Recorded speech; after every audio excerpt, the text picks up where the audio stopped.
Tonight, you are not simply falling asleep. You are stepping into a sacred chamber where your mind will be shaped. Your beliefs will be rewritten, and your future will begin its silent construction. What you allow into your mind before slumber determines what awakens in your life. This speech is not casual noise. It is a builder of destinies. Do not take this moment lightly. As you close your eyes, I will speak directly to the hidden architect within you, your subconscious mind. And what I speak, if you permit it, will take root. As you sleep, this speech will go to work. It will plant wealth, it will plant belief, it will plant definiteness of purpose and the bold courage to act. But do you desire a house free from debt, a fortune that multiplies in silence, the freedom to awaken when you choose, not when an alarm demands? Do you dream of owning your own enterprise, commanding your own time, and being the source of security for those you love?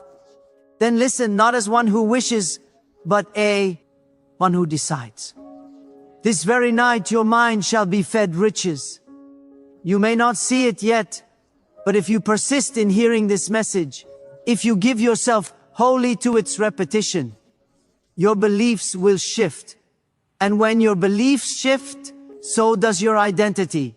And when your identity changes, the world bows to you as a master, not a beggar. The law is simple. What you think of most with faith becomes your reality. What you hear most with emotion becomes your nature. Tonight I offer you not mere advice, but a system of reconditioning. Repetition is the tool. Faith is the fire, and the subconscious mind is the field where your fortune is sown. Br. This is not entertainment. This is education for your deeper self. The words I speak tonight are seeds. They may feel invisible, but let a week pass, a month pass, and you will awaken to a new thought, a new strength, a new opportunity. You will not know where it came from, but I will tell you it was planted tonight. You must listen regularly. This age is to be repeated night after night until you no longer recognize the old version of yourself. Do not question the soil. Do not pluck the seed to see if it grows. Let it work. Trust the law. Speak the affirmations with feeling. And above all, believe that you are worthy of the wealth you seek.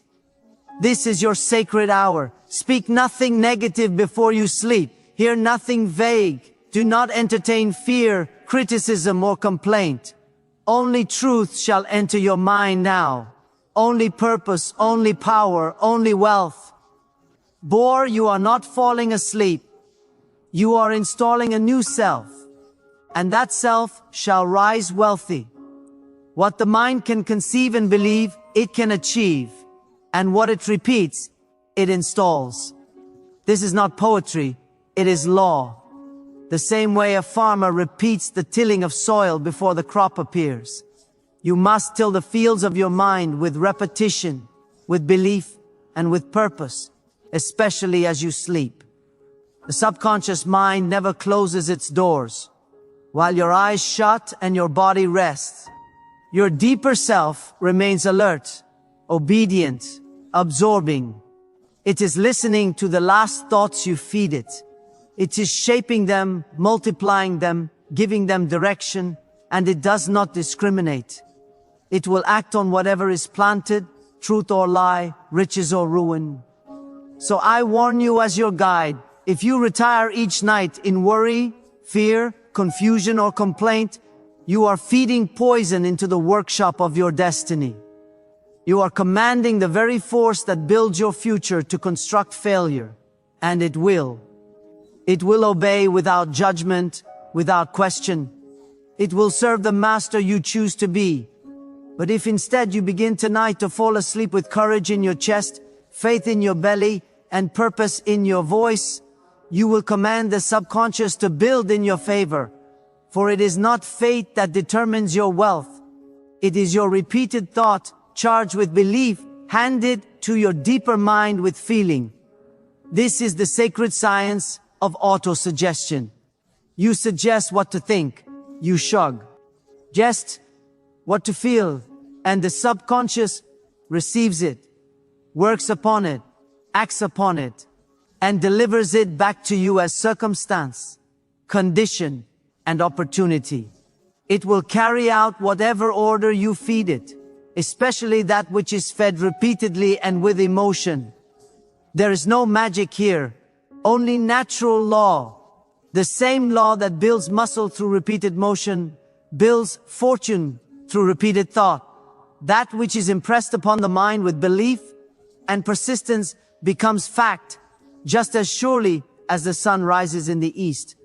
Your repeated thought becomes your outer reality. Therefore I tell you, listen to this nightly, not as a man seeking inspiration, but as one training an army. Your inner army of belief, vision, and courage. Every word you hear is a brick in the foundation of your fortune. Every phrase is a nail driving a new command into the subconscious engine of your life. You are not wasting time by hearing this again and again. You are building the scaffolding of your future. You are laying the mental highways upon which wealth will travel to reach you. As surely as a bridge must be constructed before a carriage crosses it, your mind must be structured before riches can arrive. This process is not passive. Though you are resting, your inner self must be alert. Surrender to these words, not in laziness, but in cooperation. Just as a skilled builder follows the blueprint with precision, your mind must follow the voice of definitus, prosperity, and faith as it is spoken to you now. Thomas Edison did not stumble upon genius by accident. He prepared his mind each evening with the problems he sought to solve. He expected answers, and those answers arrived not in waking hours, but in dreams, in flashes, in moments of calm, when the subconscious was working undisturbed. He did not doubt, he expected. So tonight, do as Edison did. Hand your problem, your desire, your question to your deeper self. Then fall asleep with belief. Let your subconscious work as you rest. Expect ideas, ECT guidance. Expect strength to follow through. Expect favor from infinite intelligence itself. You are training the worker beneath your conscious mind. He is tireless. He is faithful, but he is without judgment. Feed him poison, and he will construct misery. Feed him purpose, and he will construct wealth. You are the architect, you are the instructor, and you are responsible. Hear these words again. Let them seep into your soul. I am the master of my destiny. My thoughts shape my future. I command wealth to come to me through faith, through decision, and through persistent repetition. Say it aloud. Whisper it if you must. Let it echo in the chamber of your mind. This is not one night's work. It is not a magic lamp. It is the daily command of a commander who refuses to drift.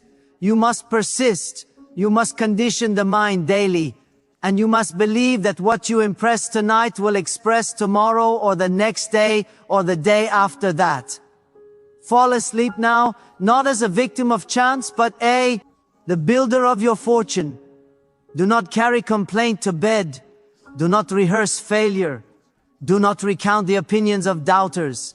Instead, place your faith on the pillow beside you. Wrap yourself in definitus and surrender your will to right thought. You have already planted a seed.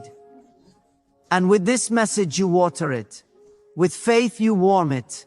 With repetition you grow it.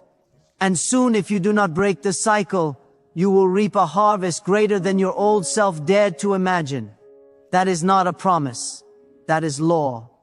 Now as you drift, do not drift as a coward. Drift as a commander. Drift as one who is deciding what your life shall be. Drift with the firm knowledge that as you sleep, something greater than you is working on your behalf, guided by your faith, your repetition, and your decision to never return to the old way again. Let this understanding settle into you now. The quiet of this night is not empty, it is fertile. The darkness is not a void but a workshop. Your consciousness is stepping back, and in that retreat, a more powerful faculty comes forward to receive direct instruction. This is the moment where the abstract becomes concrete, where the wish starts its journey toward becoming flesh. You are not surrendering to unconsciousness, you are deploying it. You are activating a silent, relentless builder within you that operates by a single, uncompromising principle. It manifests what it is told, provided the telling is clear, emotional, and consistent. Think of the deepest desires of your heart, not as distant stars, but as dormant blueprints already within the substance of your mind. Your conscious longing is the architect's initial sketch. But the work of construction, the laying of every brick of opportunity, the forging of every connection, the alignment of every circumstance, that is the work of the subconscious. And it works best when the noise of the day fades. It translates the language of your repeated fervent thought into the language of reality. It does not argue. It does not see obstacles. It sees only the pattern you have given it and moves everything within its immense invisible power to match that pattern in your outer world. So as you lie there, feeling the weight of the day, leave your body, replace that weight with the weight of expectation. Do not simply hear my voice. Let each word be a gentle, deliberate stroke, painting the portrait of your new life upon the canvas of your deepest mind. See the clear image of your freedom. Feel the texture of your success. Hear the sounds of your prosperity. Your subconscious mind is a literalist. It accepts the vivid pictures and the strong feelings you feed it as commands for what must be made real. This is why your last thoughts are your most powerful thoughts. They are the final orders you issue before your inner workforce begins its night shift. If you fill that space with reviews of lack, with rehearsals of old arguments, with anxieties about tomorrow, you are commanding that workforce to gather more materials of lack, to rehearse more conflict, to build structures of anxiety. But if you fill that space with definitive statements of wealth, with scenes of accomplishment, with the calm feeling of already possessing your desire, you command that same workforce to become a magnet for resources, a conduit for solutions, and a builder of unshakable confidence. The law is impartial.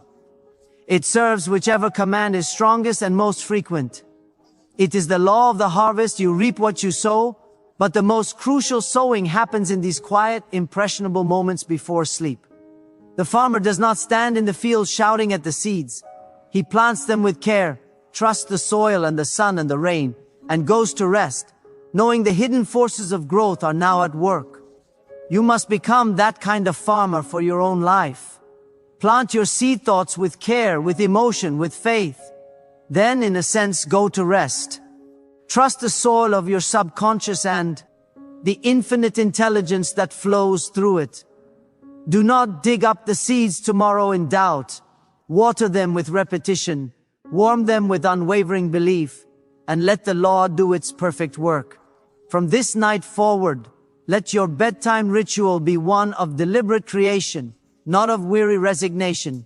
Transform the moments before sleep from a time of mental clutter into a sacred session of programming.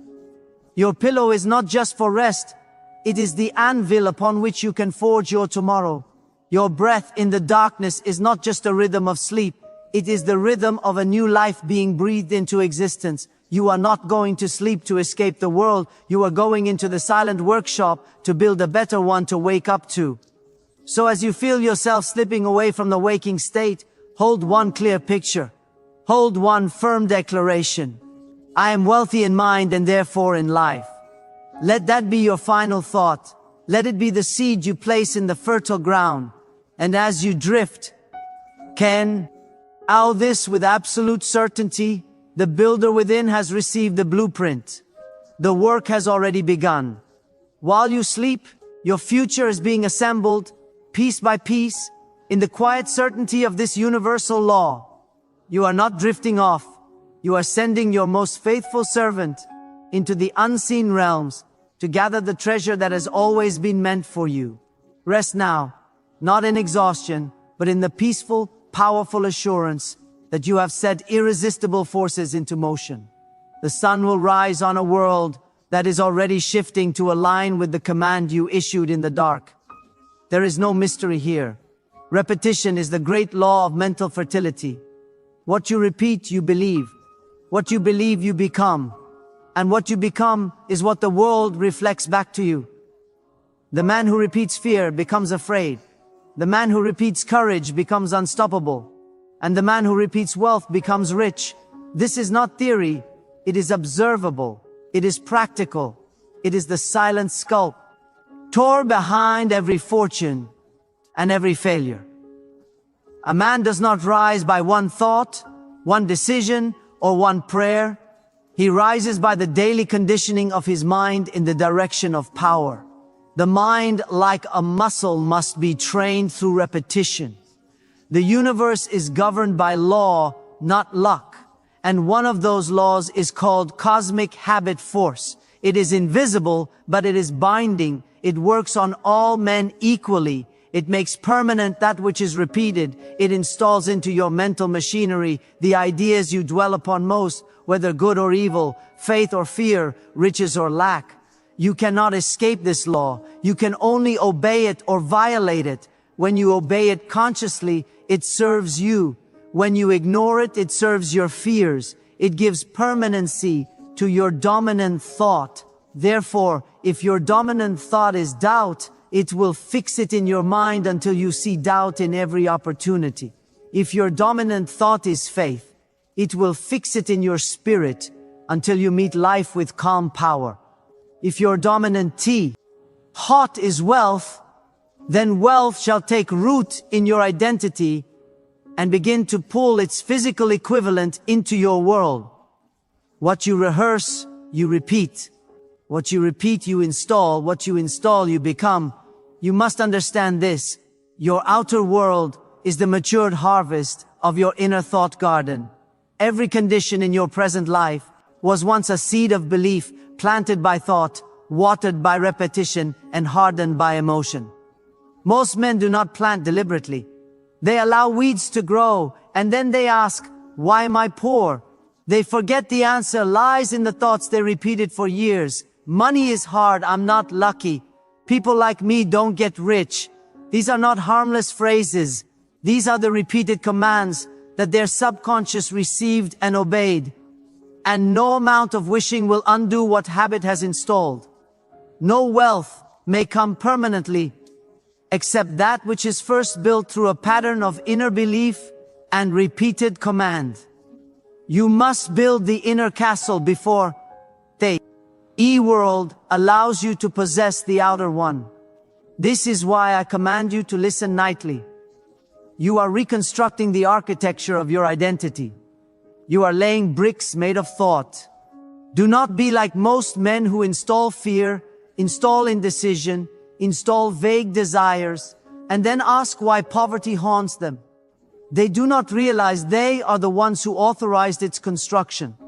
They allowed failure to take root through repetition. They became what they rehearsed. But you tonight will build differently. You will install faith. You will install wealth.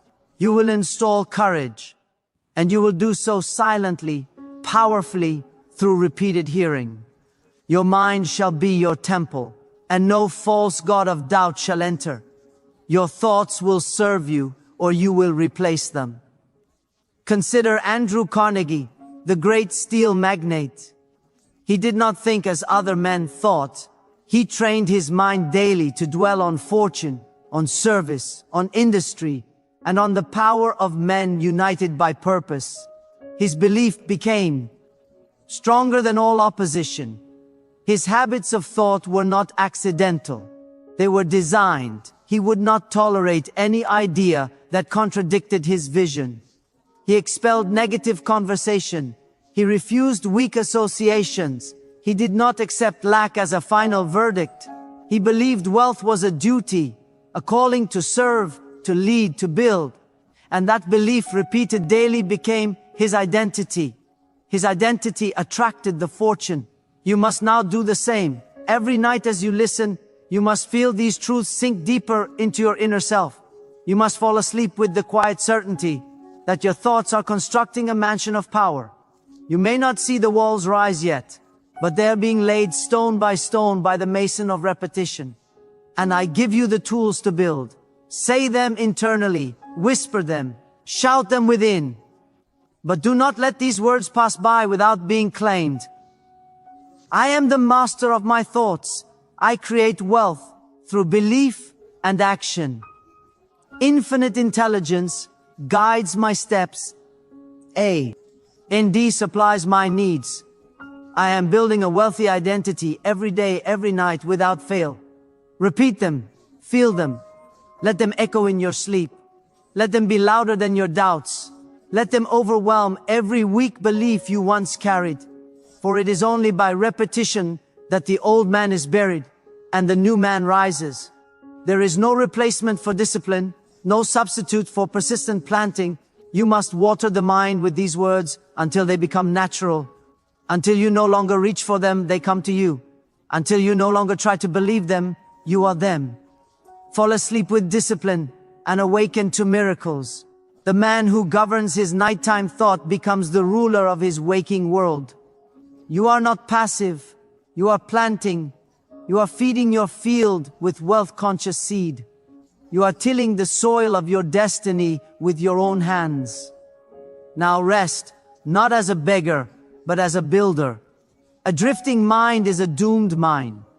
A man without a purpose is a ship without a rudder, tossed about by wind, ruled by current, prey to every storm. But the man who knows what he wants and claims it boldly, he is magnetic, his thoughts are concentrated, his steps are directed, his presence is commanding, and success moves toward him without hesitation.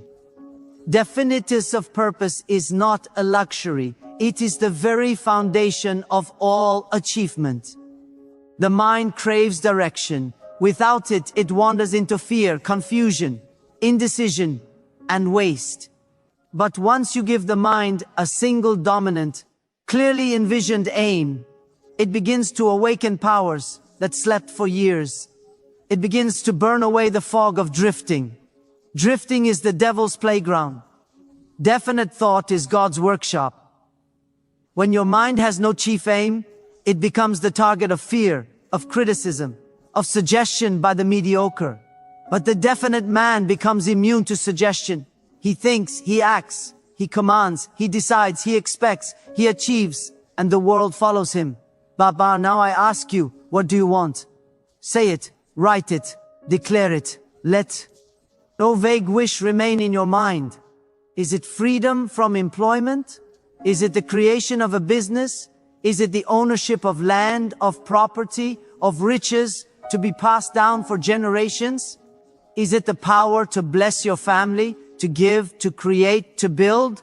Then name it, claim it, state it aloud, feel it, demand it, repeat it until it is fixed in your identity. The man who is definite may be resisted temporarily, but he is never defeated. Life bends to the man who bends his mind toward a single desire, held with faith and reinforced by persistent thought. You must now install that image, and not as a vague hope, but as a living command. Every night as you drift to sleep, you must see your aim. Picture it, hear the sounds it brings, smell the scent of success, touch the walls of your vision, taste the reward in advance. This is not delusion, it is construction. Do as my friend Barnes once did. He wished not merely to work for Thomas Edison, he wished to become his partner. He did not ask for a job, he demanded an opportunity. He carried that image in his mind so strongly, so repeatedly, that it became more real than the poverty in his pocket. And eventually, Edison saw it too. Barnes had nothing but desire, and definiteness. That was enough. He did not drift. He did not listen to doubt. He declared what he would be, and he backed it with faith, persistence, and the repeated image of success. What he believed, he achieved, because he would not accept any alternative. He was deaf to all suggestion but his own. So now, I give you a nightly ritual. Take your definite chief aim and write it with your own hand. Do not print it. Write it. This binds the thought with motion and emotion. Then speak it aloud. Speak it slowly. Speak it with faith. And as you fall asleep, let the sound of it echo in your inner chamber. Hear it whispered within.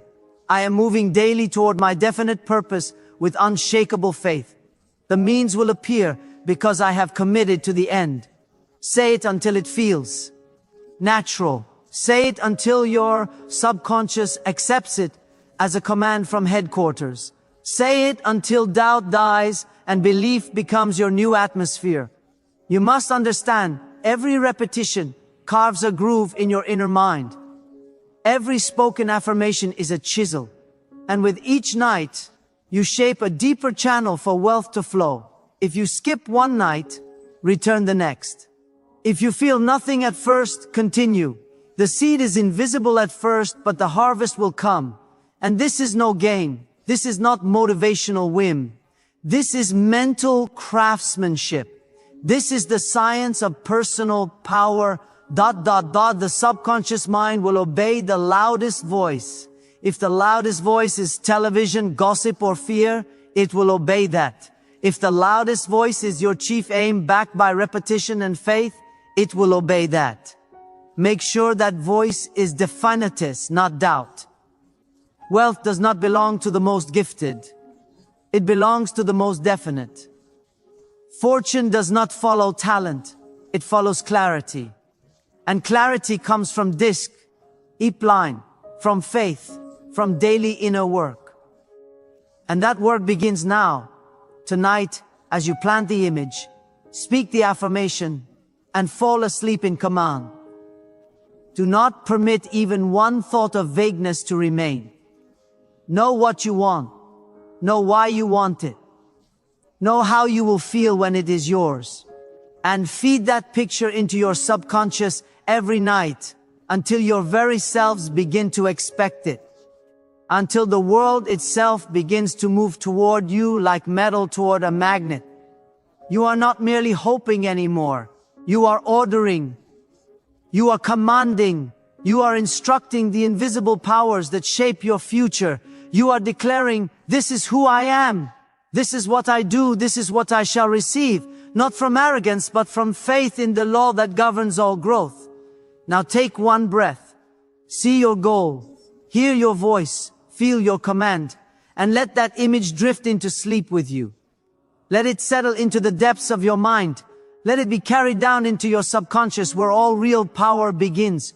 Tonight, you do not drift aimlessly. You drift with direction. You drift with authority. You drift with the mind of a commander. And what you repeat tonight with definiteness and belief will become the foundation of your fortune. This process of mental construction is not a swift, singular event, but a gradual, cumulative cultivation. It is the steady drip of water that eventually wears away stone and carves canyons. Your repeated thought is that drip. Your consistent mental image is the sculptor's hand, moving not with frantic force, but with patient, persistent pressure.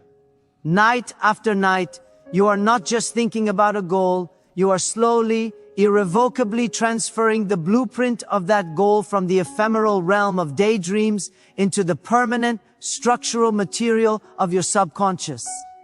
That subconscious is the ultimate craftsman. It does not know how to fail, it only knows how to follow instructions. But it is a literalist. It takes the sum total of your most frequent and emotional thoughts as the master plan for your life's construction. If your daily thoughts are a chaotic cacophony of worry, distraction, and fleeting wants, the builder receives a muddled, contradictory set of drawings. The result is a life of confusion, half-built projects, and collapse. But when you, night after night, present the same clear, detailed, and fervently held blueprint, the blueprint of your definite chief aim, you are giving the master builder a perfect plan. And with that perfect plan, it can marshal resources you cannot see, solve problems you have not yet encountered, and attract materials and helpers from the most unexpected quarters. The story of Barnes and Edison is not a fairy tale. It is a case study in this law. Barnes held one image, one command, with such singular focus that it became the dominant frequency of his entire being. He did not dilute his mental energy with a dozen different ambitions. He did not pollute his inner dialogue with what-ifs and maybes. He became the living, breathing embodiment of a single sentence. I am Edison's partner. That sentence, repeated in thought, word, and expectation, rearranged his actions, his posture, his persistence. It made him impervious to rejection and resilient in the face of delay. He was not waiting for an opportunity. He was vibrating at the frequency of the opportunity until the physical world had no choice but to match his vibration and present the form of that opportunity to him. Edison did not give him a chance out of pity. He recognized in Barnes the very quality he himself possessed, an unshakable definiteness of purpose. He saw a man who had already built the inner reality, and so the outer reality became inevitable. This is your invitation to the same inevitability. The path is not shrouded in secrecy.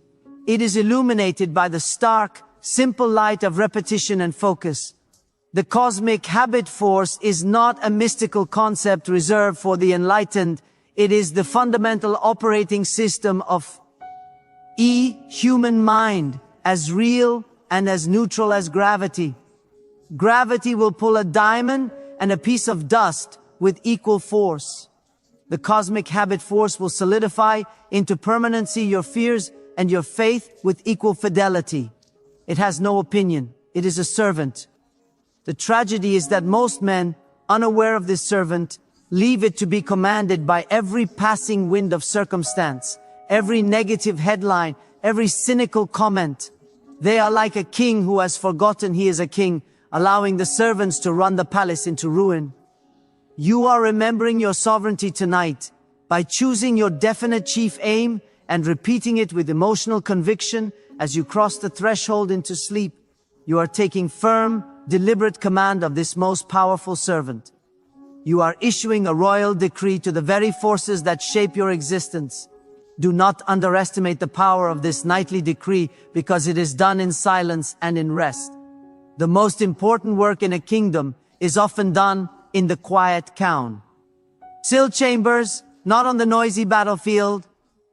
The strategy is set in stillness before the victory is won in action. Your pre-sleep moments are your council chamber. This is where you, the sovereign, confer with your most trusted advisors, your faith, your vision, your belief, and set the strategy for the coming day, the coming week, the coming life.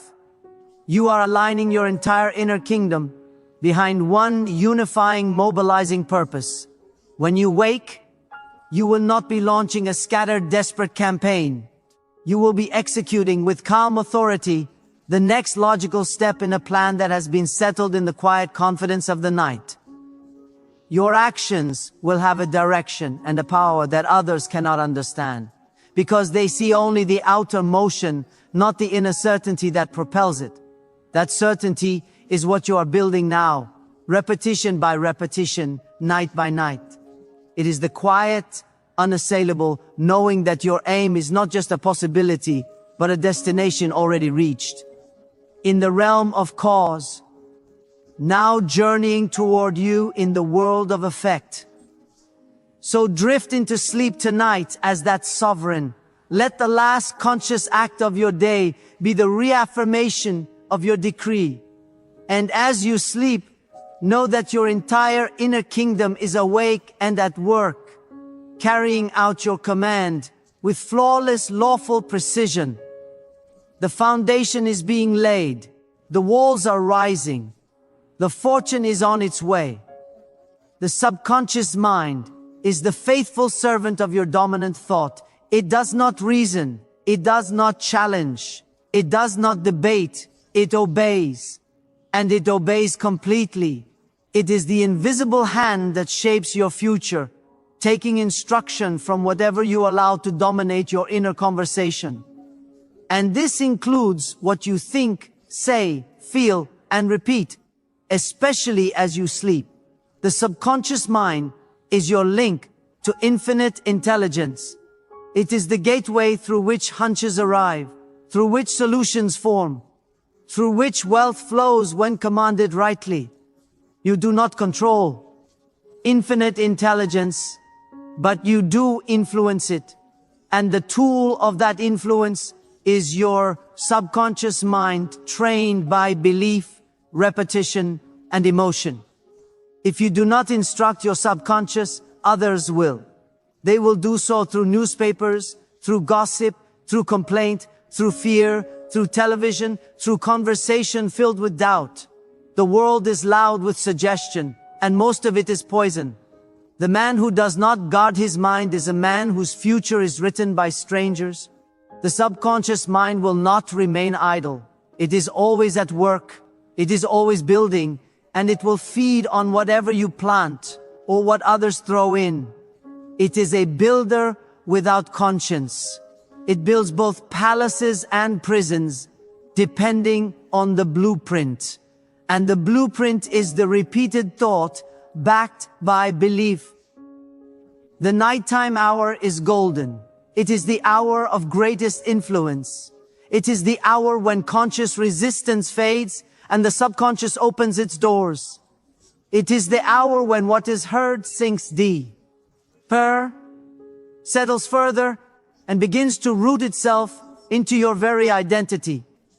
This is why you must be intentional with every word you hear before sleep. Repetition with feeling is the tool. Faith is the fuel. Decision is the fire. And emotion is the glue.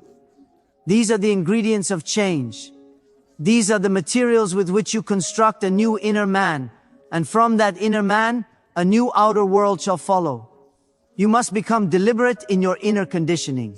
This is the sacred art of autosuggestion, the daily feeding of the subconscious with hand-picked thoughts, repeated with intensity and accepted with feeling. You may call it programming. You may call it impressing. The name is not the power. The power is in the repetition backed by belief. Henry Ford is proof of this law in motion. He was not considered intelligent by the world. He was mocked by the educated. His ideas were ridiculed. Yet he moved forward. Why? Because his belief was more definite than their doubt. He repeated his inner picture of what must be until no argument could take it from him. Engineers told him it could not be done. He said it would be done, and they did it. Not because they believed, but because he did. His subconscious mind had already accepted the image. The outer world was forced to comply. Such is the power of repeated belief made definite through persistence. Br. Now I give you your own commands. Say them with your mind. Repeat them silently. Let them enter your inner workshop. Let them settle beneath your thoughts. Whisper them if you wish, but do not let them pass without feeling. I plant the seed of wealth every night. It is growing even while I sleep. Nothing enters my mind unless I permit it. I choose faith. I choose wealth. My subconscious obeys me because I train it daily with belief and repetition. You must not waver. You must not skip nights. This is not entertainment. This is identity construction. An identity is not built by inspiration. It is built by instruction. Repeat. De-instruction. Faithful repetition. And the refusal to allow negative suggestion to enter your sacred chamber of mind. The subconscious will carry out whatever you accept. If you feed it images of poverty, it will create conditions of poverty. If you feed it beliefs of power, it will create expressions of power. If you speak wealth, it will begin to summon the means, but only if the command is repeated with faith. No man becomes rich by accident. He becomes rich by subconscious direction. The conscious mind decides what to feed. The subconscious mind decides how to grow it. But both must cooperate. Both must work in harmony. The farmer cannot control the growth, but he can control the seed, the water, the rhythm of planting. So plant wisely, speak wisely, listen nightly, and never again permit complaint or fear to be your lullaby. Let faith be your nighttime companion. Let definitus be your closing thought. Let repetition do its silent work as you rest with the awareness that something far greater is now working beneath your surface. Tonight, let this truth rest deep within you. The man who commands his subconscious commands his world. And the man who repeats the right idea with faith becomes the master of his conditions. Sleep not in confusion but in clarity. Sleep not in fear but in power. Sleep not in doubt but in direction. You are not weak. You are not a victim. You are not at the mercy of outer events. You are powerful beyond measure because you are capable of choosing what to believe and repeating it until your very selves respond to the new law. And you begin tonight not by effort, but by surrender to right repetition. Drift now into sleep not as a man who waits, but as a man who commands. And may your subconscious carry out your orders with full obedience, building your new life as you rest. Wealth cannot grow where fear is planted. Riches do not abide in a heart ruled by dread. The mind that harbors fear is like a field overrun by weeds, choking out the harvest before it rises. The subconscious will not question your fears. It will accept them as orders, and it will build your world according to the blueprint you hand it, be it faith or fright. Tonight we begin the removal. For too long fear has slept beside you. It has whispered in your ear as you drifted. It has told you lies in the voice of reason. It has called itself protection, safety, caution, but it is the enemy and it must be expelled. There is no compromise. Wealth and fear cannot share the same bed. There are 6 ghosts, 6 invisible forces that haunt the minds of men and turn dreams to dust. They are the fear of poverty, criticism, ill health, loss of love, old age, and death. These 6 form a prison without bars, because the bars exist within the mind, and each night you entertain them, you renew their power. But I tell you now, you have the authority to cast them out. The man who governs his thoughts may evict any ghost, and he begins by naming it, confronting it, and replacing it. He refuses to allow fear to disguise itself as logic. He sees it plainly, and once he sees it, he defeats it by decision. Fear cannot dwell in a mind that is full of definitus, faith, and right action. These 3 are your weapons. They are spiritual in nature, but they are practical in power. They drive out confusion. They uproot fear at the root, and they leave in its place a firmness of purpose that no ghost dares challenge. Fear is the devil's whisper. Faith is the voice of infinite intelligence. When you hear fear telling you to hesitate, to wait, to doubt, it is the enemy speaking. And it must be silenced, not with passivity, but with command. You speak over it. You do not negotiate with it. You do not pet it. You do not discuss it. You drive it out. Now say this within. I release the fear of poverty. I was born rich in thought. I do not fear criticism. I walk my own path with calm conviction. My health, youth, and power are under divine control. I trust the law. I trust the timing. I trust my voice. Say these not once, but repeatedly. Let them strike like hammers into the walls of your mind until no old idea can stand. For it is not enough to remove fear. You must replace it. Nature does not allow a vacuum. The moment fear is gone, you must fill the space with vision, with desire, with purpose, with truth. Abraham Lincoln was not fearless by nature. He faced depression. He faced criticism. He faced immense pressure. But he pressed forward not because he felt powerful, but because his purpose outweighed his emotion. His mind was trained, his inner voice was clear, and when others retreated, he advanced. He knew what he stood for, and so must you. Wealth is not for the faint of heart. It belongs to those who master themselves. And to master yourself, you must command the deeper self that listens to thought during sleep. You must speak faith louder than fear. You must let your subconscious hear no ghost but purpose. You are not too late. You are not too far gone.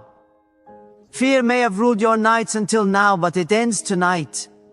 You are now a man of conscious repetition, of deliberate command, of definite belief, and the subconscious has no choice but to obey the new master, the one who speaks faith without apology.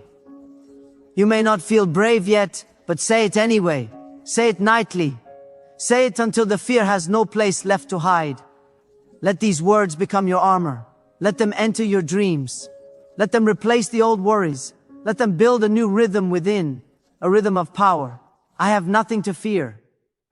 I move with decision. I live with purpose. I have power over thought, and thought is the builder of all riches. My mind is fertile with belief. I sow only the seeds of wealth. You are not made to tremble. You are made to stand.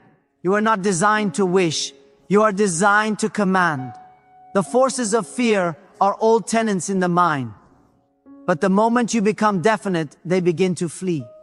They cannot hold ground against a man who repeats trust with unwavering belief. Do not let this be another night of old rehearsals. Do not repeat regret.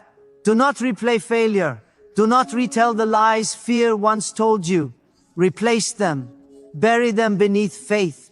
Starve them of attention. You are not required to feel ready. You are only required to speak truth until it becomes your second nature. Faith is not soft. Faith is iron. It is forged in repetition. It is hardened by resistance. And you, my friend, are forging it nightly. Each sentence you hear, each thought you allow is another strike of the hammer. Soon the new you will rise and the old fears will no longer recognize the man you have become. Tonight the ghosts of fear are cast out. They have no bed here. They have no voice. They have no power. You will no longer drift with them. You will command without them. And you will sleep as one whose mind belongs to wealth, not worry. Rest now, not in weakness but in strength. Let this message continue its silent work beneath your surface. And when you rise, do so as one whose fears are buried beneath the footsteps of belief. Understand this transformation. Your subconscious mind is not an enemy to be fought, but a force of nature to be directed. It is like a great river. Left to its own devices, it will follow the path of least resistance, carving channels through the landscape of your life based on ancient rainfalls of past experience and inherited thought. Those channels are your habits, your automatic reactions, your deep-seated fears. They are the well-worn grooves of I can't and what if. But you are not a bystander watching the river flow. You are the engineer. With the tools of repetition and emotional command, you can dig new channels. You can redirect the flow of that immense psychic energy away from the swamps of fear and toward the fertile plains of wealth and purpose. The river's power does not diminish. It is merely harnessed for a new destination. The subconscious does not care where it flows. It only flows. Powerfully. Your job is to choose the destination, and then, with persistent nightly instruction, dig the canal that will guide its course. When Henry Ford stood before his engineers and demanded the impossible, he was not arguing with their conscious minds. He was appealing to the subconscious creative power that exists in all people, a power that is activated by unwavering command. His own subconscious had already accepted the finished V8 engine. It was a reality in the unseen.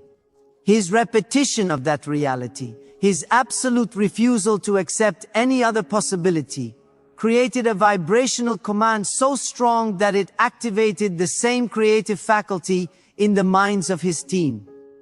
They tapped into a intelligence beyond their own training because the dominant, repeated thought of their leader had become an atmospheric condition in which only solutions could grow. This is the master key. Your nightly affirmations are not just words you say to yourself. They are vibrational tuning forks. As why? We repeat, I choose wealth with feeling. You are not describing a hope, you are emitting a frequency. That frequency resonates with the creative power of your subconscious and begins to attract its likeness from the infinite intelligence surrounding you. It is a call that must be answered. But the call must be clear, and it must be repeated until it becomes the only signal your inner receiver is tuned to hear. This is why the expulsion of fear is not a secondary task. It is primary maintenance of your new canal. Fear is not just an emotion. It is a competing frequency. The thought I might lose everything vibrates at a certain rate. The thought wealth flows to me effortlessly vibrates at another. Your subconscious, in its perfect obedience, will try to build realities that match both if you give it both. It will become confused, and the result will be stagnation, a tug of war in your external affairs. You must choose one master signal by deliberately replacing every whispered fear with a shouted faith. You are not being naive, you are being a skillful engineer. You are jamming the old destructive frequency and boosting the signal of your new command. When you say, I release the fear of poverty, you are not denying the existence of bills or challenges. You are disconnecting the emotional charge from those facts.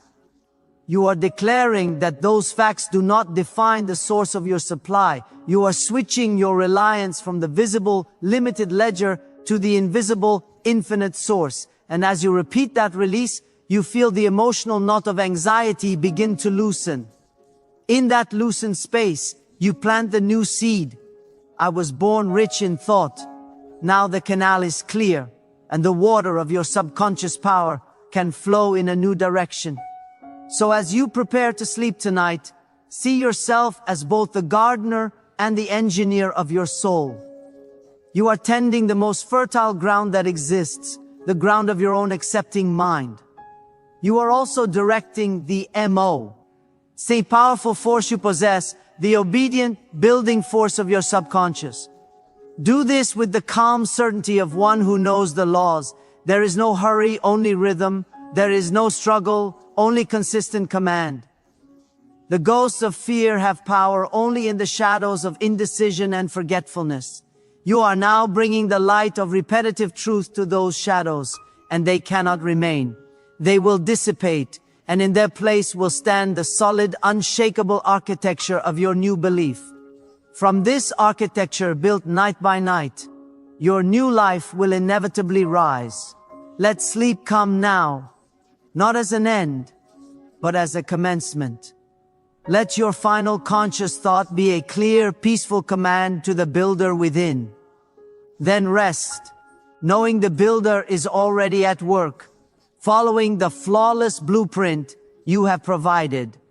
You do not attract what you want, you attract what you are. This is a law as certain as gravity, as inescapable as breath. A man may long for riches, but if his identity is built upon scarcity, fear, hesitation, and doubt, then no fortune shall remain with him. Riches flee from a man whose self-image is poor. The most powerful transformation is not from poverty to wealth. It is from weakness to identity. When you adopt the identity of a wealthy man, one who thinks clearly, acts decisively, and believes deeply, you begin to pull your fortune into alignment. You begin to carry the posture of power before power arrives. You must become the type of man who commands riches before they come. This is the mystery the world overlooks. They wait for results to believe. But the great men believe before they see. They speak before they hold. They act before they receive. This is not deception. This is the law of identity. Think now. How does the wealthy man speak? How does he carry himself? How does he respond to difficulty, to delay, to decision? Does he beg? Does he panic? Does he explain himself? No. He thinks clearly. He moves with purpose. He speaks few words. But every word is heavy with belief. He does not chase, he attracts. I tell you now, you must see yourself as him. You must hear yourself speak as he would. You must breathe, walk, and think in the rhythm of certainty. This is not pretend. This is instruction. The subconscious cannot tell the difference between imagination and reality. What it sees repeatedly, it begins to accept. What it accepts, it produces. You may feel poor tonight, but if you repeat the identity of wealth long enough, your mind will begin to shift. Your body will begin to follow. Your circumstances will be compelled to change. The law of harmony demands it. For a man out of alignment with his thoughts cannot remain as he is. But begin now. Visualize yourself already successful. See the home, the office, the books, the clothing, the ledger, the letters, the accounts, the peace. Do not rush the image. Let it become familiar. See yourself walking in clarity. See yourself commanding respect. Let this image replace the OL. D1. Piece by piece, word by word, repetition by repetition. Use the mirror each morning to speak identity aloud. Look yourself in the eye and say, I am the man who thinks clearly, acts decisively, and creates wealth. I am calm under pressure, focused on purpose, immune to opinion. I expect riches because I am the type of man who creates them. Then, as night returns, use the inner mirror. Let the image of your future self rise before you. Let him speak. Let him instruct. Let him remind you who you are becoming. Hear him whisper, we do not doubt. We do not delay. We do not apologize. We build. We expect. We rise. You are not what you once were. You are not bound to your past. Identity is not cement. It is clay. And every word you speak tonight reshapes it. Every repetition in the dark builds the man who will walk in the light. You must not merely hear these truths. You must become them. Charles M. Schwab did not possess great fortune because of luck or schooling. He possessed a magnetic identity. He believed in himself with such warmth and clarity that others believed in him instinctively. His manner, his tone, his poise, all stemmed from the deep inner command. I belong in wealth. I am at home among greatness. He thought as the rich man would think. He walked as the rich man would walk, and riches followed. Not because he demanded them, but because he matched them. You must now do the same. Think as he would think. Walk as he would walk. Speak only as one who owns his destiny. This identity will feel unfamiliar at first. That is natural. But with repetition, it becomes yours. The costume becomes character. The practice becomes instinct. The echo becomes your voice. And when it does, the world responds differently to you. Not because the world has changed, but because you have. Say these words silently. Now let them enter you. I no longer rehearse weakness. I install wealth. I walk in harmony with success. I live in alignment with riches. My identity is forged. In repetition, backed by belief, rooted in decision. You are building an inner magnet. You are tuning your thoughts to wealth. You are shaping the man who must exist for your fortune to arrive, and you are doing it quietly, faithfully, as you drift to sleep. Tonight, you do not lie down as the man the world sees. You lie down as the man who will one day be revealed. You lie down in disguise, but not for long. Your identity is shifting. Your old self is dissolving. Your new self is rising word by word, night by night, with every repetition. As you sleep, let your future self take your place. Let him breathe through you. Let him speak within you. Let him instruct your mind. And when you rise, rise as one who no longer begs for success, but commands it because you have become the man who receives it by law. There is a power that multiplies strength when two or more minds meet in perfect understanding. I name this power the mastermind. It is not a theory. It is a spiritual and mental law as exact as any found in chemistry or mathematics. When you align your mind in harmony with another of purpose, a third greater mind is formed. This is not metaphor, it is literal. When two minds connect with faith, loyalty, and shared aim, they generate a force neither could summon alone. This invisible force has built empires, moved industries, and forged leaders. It exists above emotion, beyond logic, and it begins the moment you decide to align with greatness. You are never alone in your journey, but you must choose your mental companions carefully. The subconscious is influenced not only by your own repetition, but by the thoughts of those closest to you. The wrong association poisons the inner soil. The right association multiplies the harvest fold. I say to you, even while you sleep, your inner circle is forming. Your subconscious continues to draw influence from what you admire, from what you rehearse, from the voices you allow into your temple of thought. Let those voices be meek. Let them be wise. Let them lift you, not lower you. This is why I taught the practice of invisible counselors. Before sleep, I called upon the minds of great men. Lincoln, Edison, Carnegie, Napoleon, and others. I imagined their faces. I summoned their voices. I asked them questions. And my subconscious responded with ideas never before possessed. You may call this imagination. You may call it alignment with infinite intelligence. I call it instruction, and it works. Begin tonight by summoning your own counsel. Call upon Edison for invention. Call upon Lincoln for character. Call upon Carnegie for clarity. Call upon your future self for instruction. Let them speak within you. Let them surround your subconscious mind. Let their words replace the doubters. Let their guidance become your nightly nourishment. They are not gone. Their minds are alive in principle. Their philosophies endure. And what they knew you may now receive if you will listen. Dr. But you must also guard the law of Remy. Riches flee from minds in chaos, contradiction, complaint, or confusion. A man who thinks one thing, says another, and does a third is at war with himself. His subconscious is disoriented. His magnet is broken, and wealth cannot find such a man. To attract riches, you must be unified. Your thoughts, your words, your actions, all must align in faith and purpose. Your subconscious must not hear one voice during the day and another by night. It must be fed one message, one command, one belief repeated with calm and courageous resolve. Let your affirmations reflect this harmony. I think in harmony with wealth, greatness, and power. I attract minds that multiply my strength. I am surrounded by influence that builds, never breaks.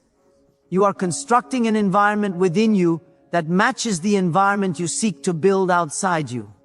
Just as a house must be framed with support beams, your fortune must be framed with the support of right minds, right thoughts, right influences. Even in sleep, your mind is building its alliances. Consider John D. Rockefeller. He did not amass power through noise or raw force. He created wealth through organized association. He selected wise men. He operated with clarity.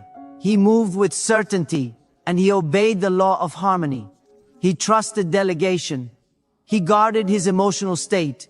He never tolerated internal chaos. He knew that riches do not reward the clever alone. They reward the calm, the stable, the principled. His outer fortune reflected an inner order, and that order came not from chance, but from self-command and careful alliance. You must now imitate the principle, not the man. As you drift tonight, remember that the voices you allow into your subconscious are forming your future counsel. If you hear the voice of complaint, you have invited ruin. If you hear the voice of belief, of purpose, of greatness, you have joined the circle of success. Speak again your command. I am in mental harmony with my highest aim. My subcons. Shius is allied with builders, not destroyers. I am protected by the law of mental union and spiritual agreement. Feel the presence of strength around you, not in body but in thought. You are not alone. You are a mind among minds. You are a soul among principles. You are a man who attracts power because you obey power. Let the force of harmony guard your heart and fortify your inner world as you sleep.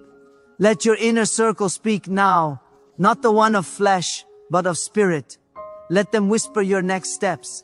Let them hand you courage. Let them call out your higher self. And when you awaken, may you rise with answers that the night delivered. For a wealthy man does not build riches alone.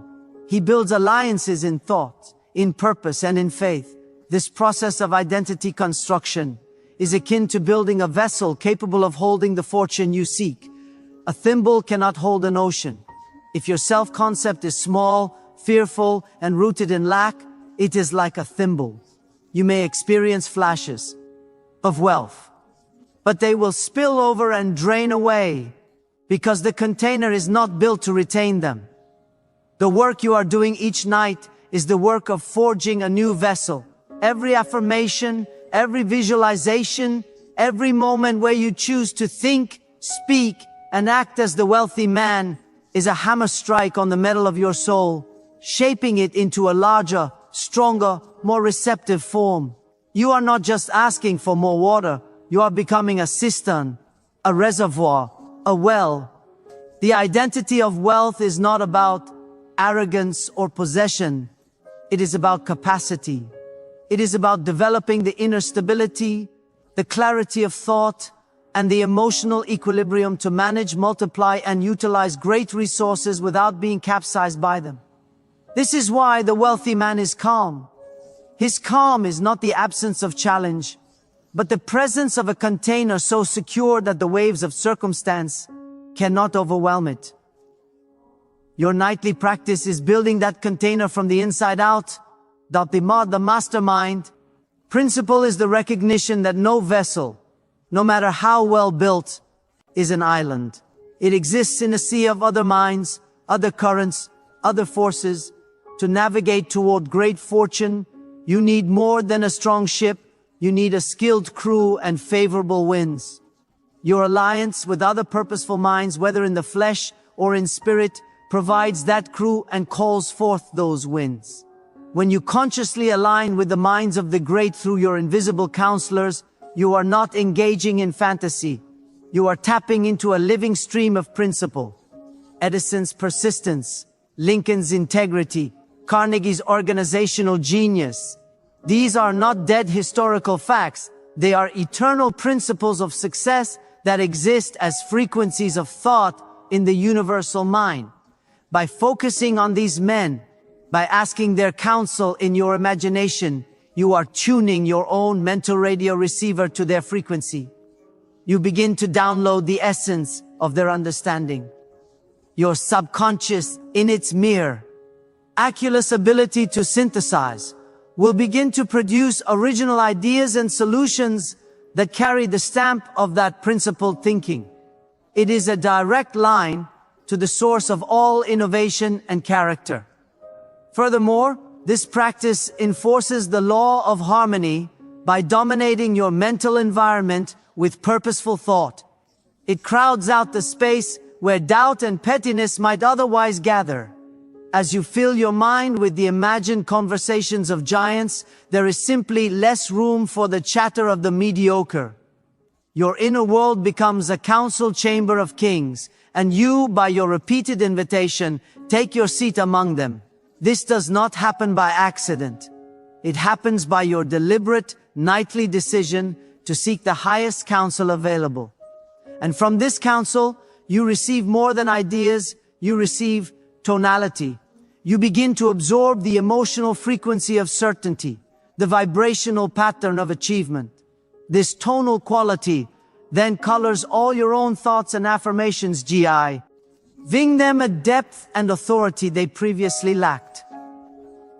Your simple statement, "I am wealthy," when backed by the absorbed resonance of Carnegie and Rockefeller, carries a different weight in the subconscious than when it is spoken from a place of isolated hope. It becomes part of a chorus, and the subconscious responds to the power of the chorus. So tonight, as you lie in the quiet, do not see yourself as a lone seeker on a difficult path. See yourself as the central figure in a gathering of the most powerful allies imaginable. Your definite chief aim is the topic of discussion. Present it to your council. Listen in the silence of your heart for their responses, which may come as sudden insights, as a deepening of resolve, or as a peaceful assurance. Then, let that collective harmony, the harmony of your chosen identity and the allied powers of great minds, lull you into sleep. As you cross into the subconscious realm, you are not going alone. You are attended by the finest minds, all aligned with your purpose. In that state, the construction of your new identity and the attraction of your fortune are not solitary labors, but a coordinated, harmonious operation of universal law. Your sleep becomes a strategic session. Your awakening becomes the execution of a plan blessed by the best counsel existence can offer. Rest in that profound alliance. There is a power which no man can touch with his hands, yet every man may access with his thoughts. It is invisible to the eye, yet visible in every tree, every invention, every rising fortune. I call it infinite intelligence. It is the source of every great idea, every breakthrough, every quiet miracle that leads a man from struggle to prosperity. But know this truth. Infinite intelligence does not respond to need. It responds to faith. It is not moved by begging. It does not yield to complaint. It does not hear fear. It listens only to definiteness. It listens only to belief. It reveals its secrets only to the man whose mind is made up and whose heart is certain. Your wealth is already created in the unseen. The forms may be hidden, the path may be dim, but the supply exists. Your task is not to beg for it, but to become the man who is worthy to receive it. And you do this by believing before you see, deciding before you know how, and persisting before there is evidence. Infinite intelligence is not mystery. It is law. And like all true law, it demands obedience. Obedience in thought, obedience in repetition, obedience in expectation. If you speak one thing but believe another, you violate the law. If you expect little, you receive little. But if you expect much with faith, you align yourself with abundance.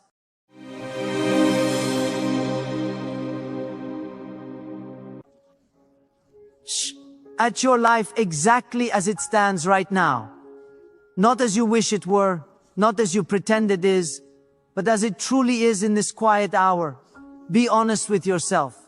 If the next year began tonight, would you be ready for it? Or would you find yourself dragged into it, kicking and screaming by the same old doubts, the same familiar fears, the same neglected habits that have chained you to yesterday? You feel it, don't you? That quiet, persistent pressure in your chest that whispers almost inaudibly, another year cannot pass like this. It's a sense of urgency, a deep down knowing that you should be farther along by now, stronger, more disciplined, more decisive. It's the truth you try to avoid when the house finally grows quiet, when the distractions fade, and every excuse you've used all year long stands there, exposed and unconvincing. This conversation begins right there, at that exact point of uncomfortable clarity, because that's where honesty stops being your critic and becomes your greatest ally. Do not, under any circumstances, make the mistake of entering the next year with the same habits that wounded the last one. It's a fool's errand. A man's habits are not just things he does. They are the very handwriting of his destiny. They are the script from which his life is read aloud, day after day. And if the handwriting does not change, if the script remains the same, then the story never will. A new year, in and of itself, does not create a new life. The turning of a calendar page is a passive event. A new you creates a new life. And that new you, that stronger, more capable version of yourself, begins with a deliberate shift. It begins with the cultivation of 7 specific habits. These are the habits that separate the drifter from the master, the man who is shaped by circumstances from the man who shapes them.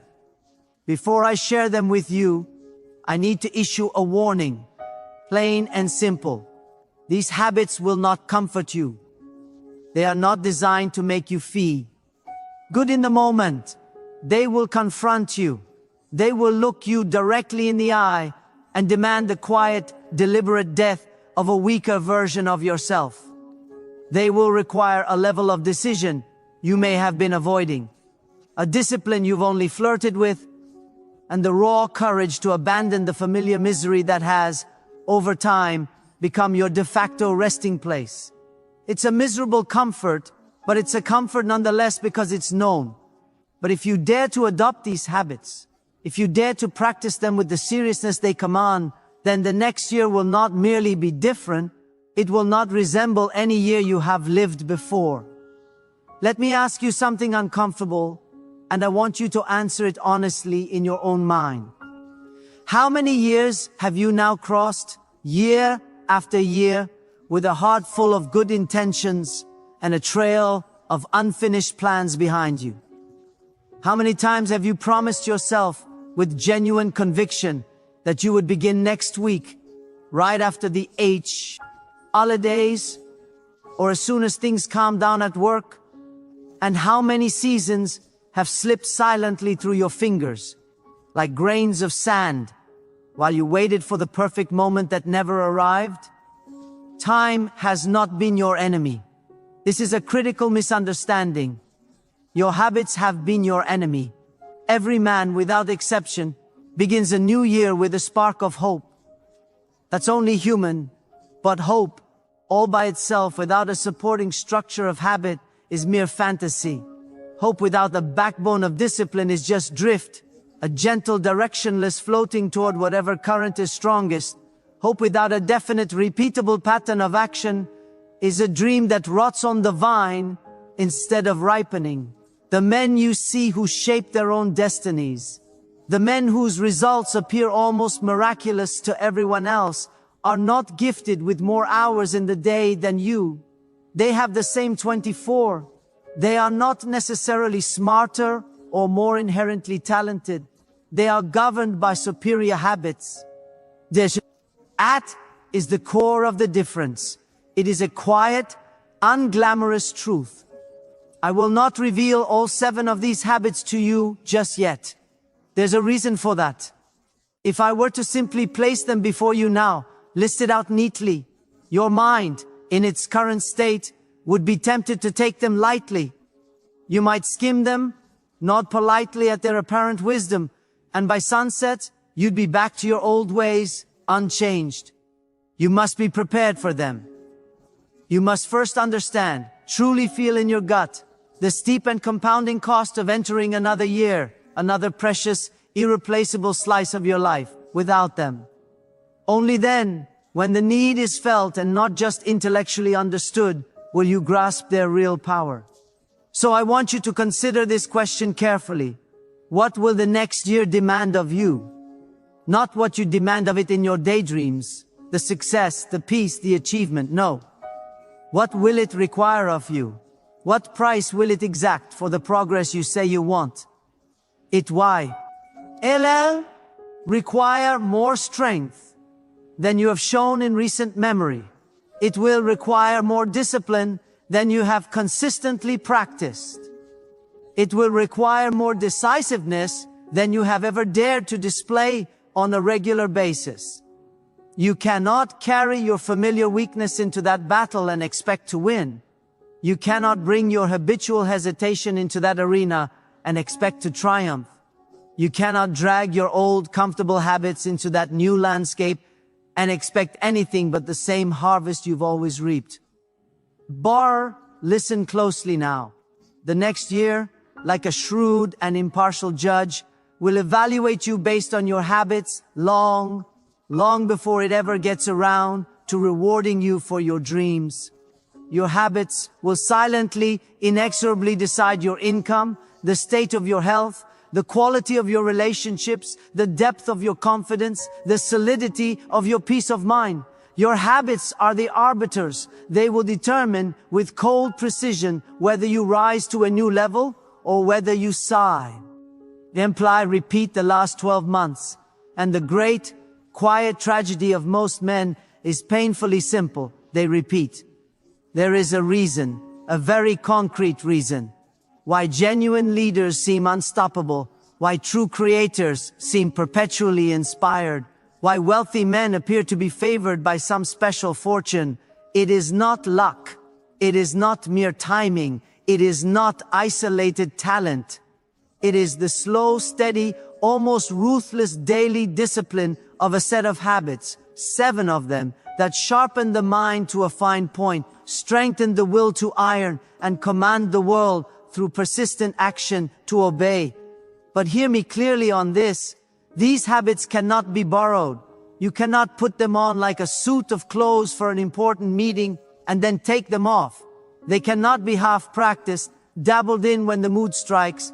They cannot be performed with fervor for 1 week and abandoned with a sigh the next. They must be built. They must be constructed within you with the seriousness, the patience, and the foresight of a man laying the foundation of a cathedral, knowing that what he builds now must support immense weight and last for generations. For whatever foundation you build or fail to build, in the coming days will determine the entire structural integrity of your year. But you know the feeling? You've experienced it.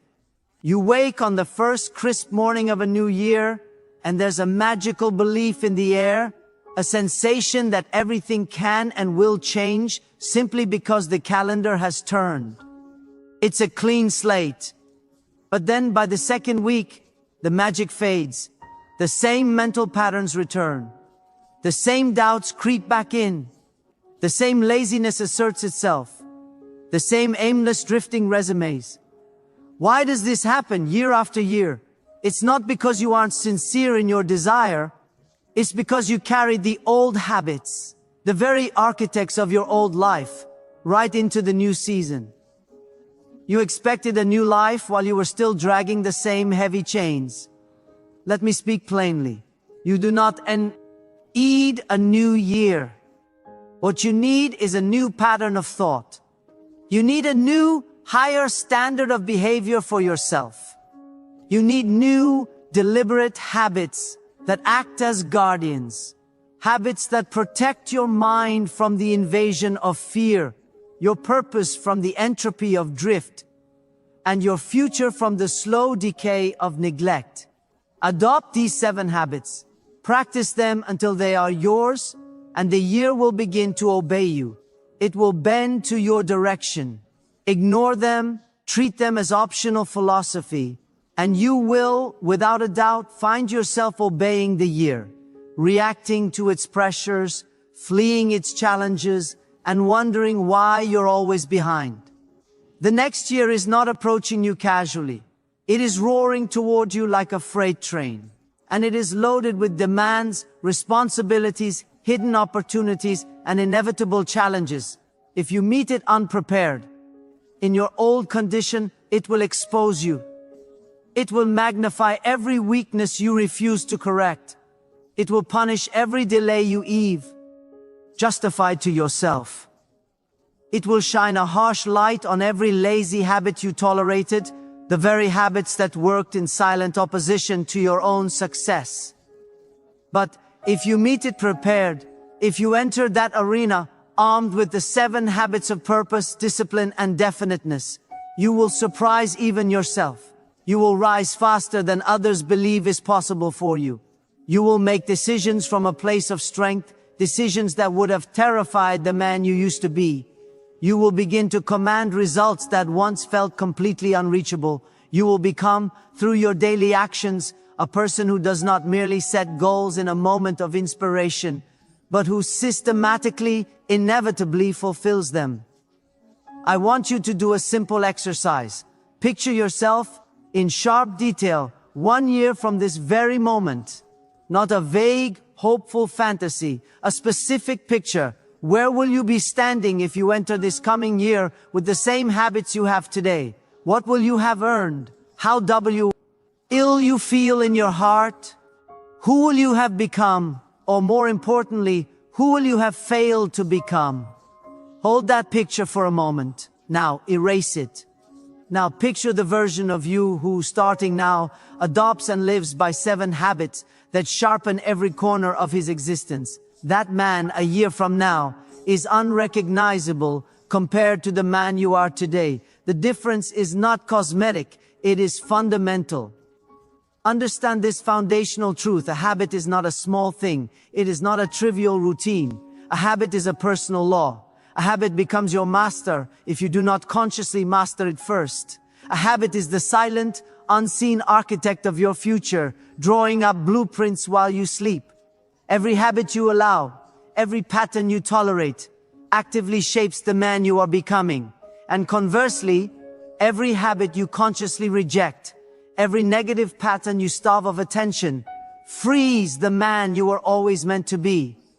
And so, I will tell you plainly, with all the force of this conviction, do not enter the next year without these 7 habits. Do not willingly carry the old broken patterns across the threshold. Do not passively repeat the same costly mistakes. Do not give away another irreplaceable year of your one and only life to drift, to hesitation, to self-permitted weakness. If you will listen to what follows with your full attention, if you will obey what you hear, not as a casual listener, but as a committed student, if you will practice these 7 habits with daily fidelity until they become the very pattern of your nature, then the next year will not merely improve in a few areas. It will transform entirely. Now, steady your mind, sharpen your attention. What comes next may very well be the turning point of your entire life. The 7 habits await you, and the character of your next year will be shaped irrevocably by how you choose to receive them. Now, let's talk about the first habit. It's simple to understand, but profound in its effect. You move and command the morning. This is the law of daily dominion. You see, the first and most important battle of every single day is invisible. It's fought in the quiet, in the stillness, before the world stirs and before your own mind is fully cluttered with the day's chatter. In that sacred hour, a choice is made. Whether you consciously make it or not, your mind either rises up to command the coming hours, or it surrenders to them. The outcome of that silent battle sets the trajectory for everything that follows. It's an absolute law. The man who wins the morning wins the year. Conversely, the man who loses the morning, who lets it slip away in confusion or lethargy, often loses his sense of direction before noon even arrives. This is the habit of taking possession of your own mind before fear, doubt, and the easy pull of drift can take possession of it for you. Most men, and I've seen it countless times, rise each morning as slaves to yesterday. They don't wake up, they resurrect. They awaken not to imagination and possibility, but to memory and regret. They stir not with purpose, but with worry. They lie there for those first few precious minutes, allowing their mind to wander aimlessly through half-remembered troubles, relitigating old arguments, and revisiting anxieties. In doing so, they are already feeding the very weeds that will choke the productivity and peace of their day. Never underestimate the power of those first moments. A single undisciplined minute upon waking can undo an hour of good intention written the night before. Why? Because your subconscious mind, that powerful inner force, is most receptive to suggestion in the fragile, impressionable state between sleep and full wakefulness. Thus, a careless, wandering thought at dawn can literally decide the emotional and mental mood of your entire day. A mind left unguarded upon waking is like a fertile field left open for any seed to take root, good or bad. No sensible farmer would ever allow his crops to grow without diligently tending the soil and weeding relentlessly. Yet millions of intelligent people permit negative, limiting thoughts to take root in the fertile soil of their morning mind without the slightest resistance. The habit of dominion, of true ownership, begins not with a complex ritual, but with a simple, deliberate act of command.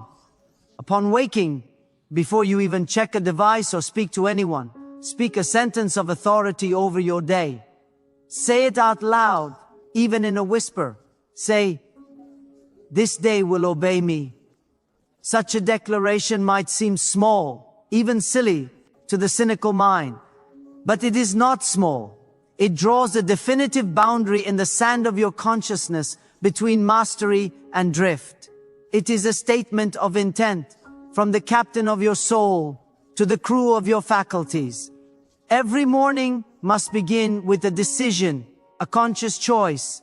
Because if you don't make one, the world will soon begin imposing its own decisions upon you, and you will spend the rest of the day in reassurance mode.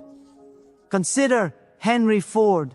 Long before he built his automotive empire, he formed the unshakable practice of beginning each day in solitude, thinking intently upon his definite purpose before the first worker ever arrived at his workshop. His mind governed his hours because his hours were born from concentrated thought. He did not permit the day to surprise him or ambush him with chaos.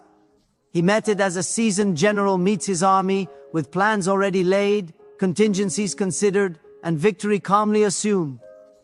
People who worked with him often remarked that he seemed to carry a peculiar calm certainty into every meeting and negotiation, as if his mind had already settled matters that others were still anxiously debating. That calmness was no accident of personality. It was the direct fruit of morning discipline. It was the outer evidence of an inner order established at the day's genesis. The morning is more than just the start of a new cycle of hours. It is a doorway between war. In the hushed hours before sunrise, what some call infinite intelligence seems to whisper its clearest instructions to those who are still enough and quiet enough to hear. It is a sacred time when the conscious, critical mind has not yet fully activated its gates and filters against inspiration and insight.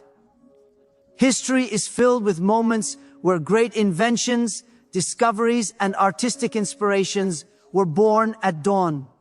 Thomas Edison, a man who practically worshipped work, often kept a notepad near his bedside specifically to capture the ideas that flowed to him in that twilight state between sleep and waking. He understood a fundamental principle: the mind, uncluttered by the day's distractions and demands, is most obedient to pure imagination in that early hour. This leads us to a related law, the law of controlled attention. This law demands that you fix your mind upon your definite chief aim before the world intrudes with its endless list of urgencies.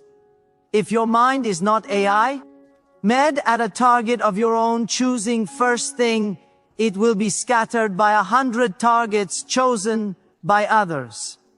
If it is not commanded by you, it will be enslaved by the first compelling email, the first piece of bad news, the first demanding voice. Therefore, you must make it a non-negotiable habit each morning to direct your thoughts as deliberately as a captain steers his ship toward a specific harbor. Begin not with the worry of what do I have to do, but with the direction of what will I create. Write it down, even if it's only a few lines. My purpose is clear. My faith is steady. My day shall serve my aim. The physical act of writing is transformative. It strengthens the neural bond between an abstract intention in your mind and a concrete commitment in the world. It teaches your hand to become the faithful servant of your thought, and in turn, teaches your thought to become the rightful master of your life. A day that is unclaimed by a positive purpose in its first hour you'll becomes the property of drift. You'll hear people complain constantly that their hours are consumed by trivial demands, by interruptions, by the agendas of others. Yet they seldom realize that they surrender those hours each morning without so much as a fight. When you awaken mentally passive, the day does not belong to you. It belongs to every other man's plan. The telephone calls, the letters and emails, the office gossip, the quick questions, they all rush in to seize control of what should have been the prime working material of your own greatness. Those who achieve any degree of mastery understand this. They begin each morning in deliberate silence. They decide in advance what they shall allow into their space, what they shall firmly reject, and most importantly, what they shall create from the raw material of the coming hours. Let's consider Thomas Edison once more.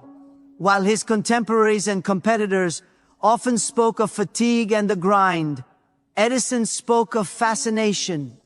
He treated every single morning as a fresh, thrilling opportunity to discover a new secret of nature. He famously said that ideas visit only the man who is awake and ready to receive them. For years, it's true, he labored through endless nights. But his real preparation for invention, the mental groundwork, began at dawn when he renewed his command over the day's experiments. The incandescent light bulb then was born not merely from tungsten wire and glass, but from the disciplined daily habit of ordered thought. The goal for every man must be to learn to awaken not as a creature of circumstance buffeted by whatever winds blow, but as a creator of circumstance, one who sets his own sails. The moment of rising should be a moment of conscious possession. Let the first words you utter each day, even if only in your mind, be words of creation, of gratitude for the simple breath of life, of affirmation of your faith, of decisive commitment to your purpose. Speak to yourself, I rise before my doubts awaken. I think before the world thinks for me. I begin before I am ready. These words, repeated daily with conviction, cease to be mere phrases. They become commands engraved upon the softer substance of your subconscious mind.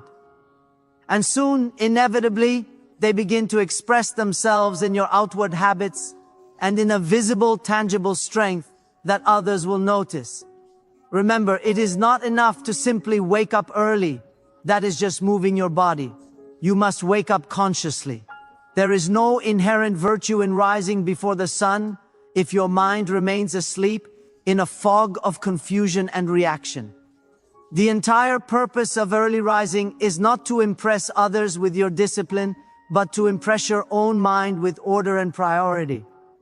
The first 15 minutes of directed thought determine the mental weather, the climate of your entire day. The man who begins with order soon finds himself acting with a natural flowing power. The man who begins with complaint or with a mind full of yesterday's clutter soon finds his day ending in frustration and a sense of failure. A wise man once observed that the morning is the mirror of the mind. Look into it with gratitude, not with gloom. Andrew Carnegie, when asked about the secret of his almost preternatural composure during times of tremendous industrial strain and conflict, replied that he began every morning without fail with a mental inventory of his blessings. He would deliberately recall the opportunities before him, the loyal men beside him, and the larger driving purpose that fueled his entire empire.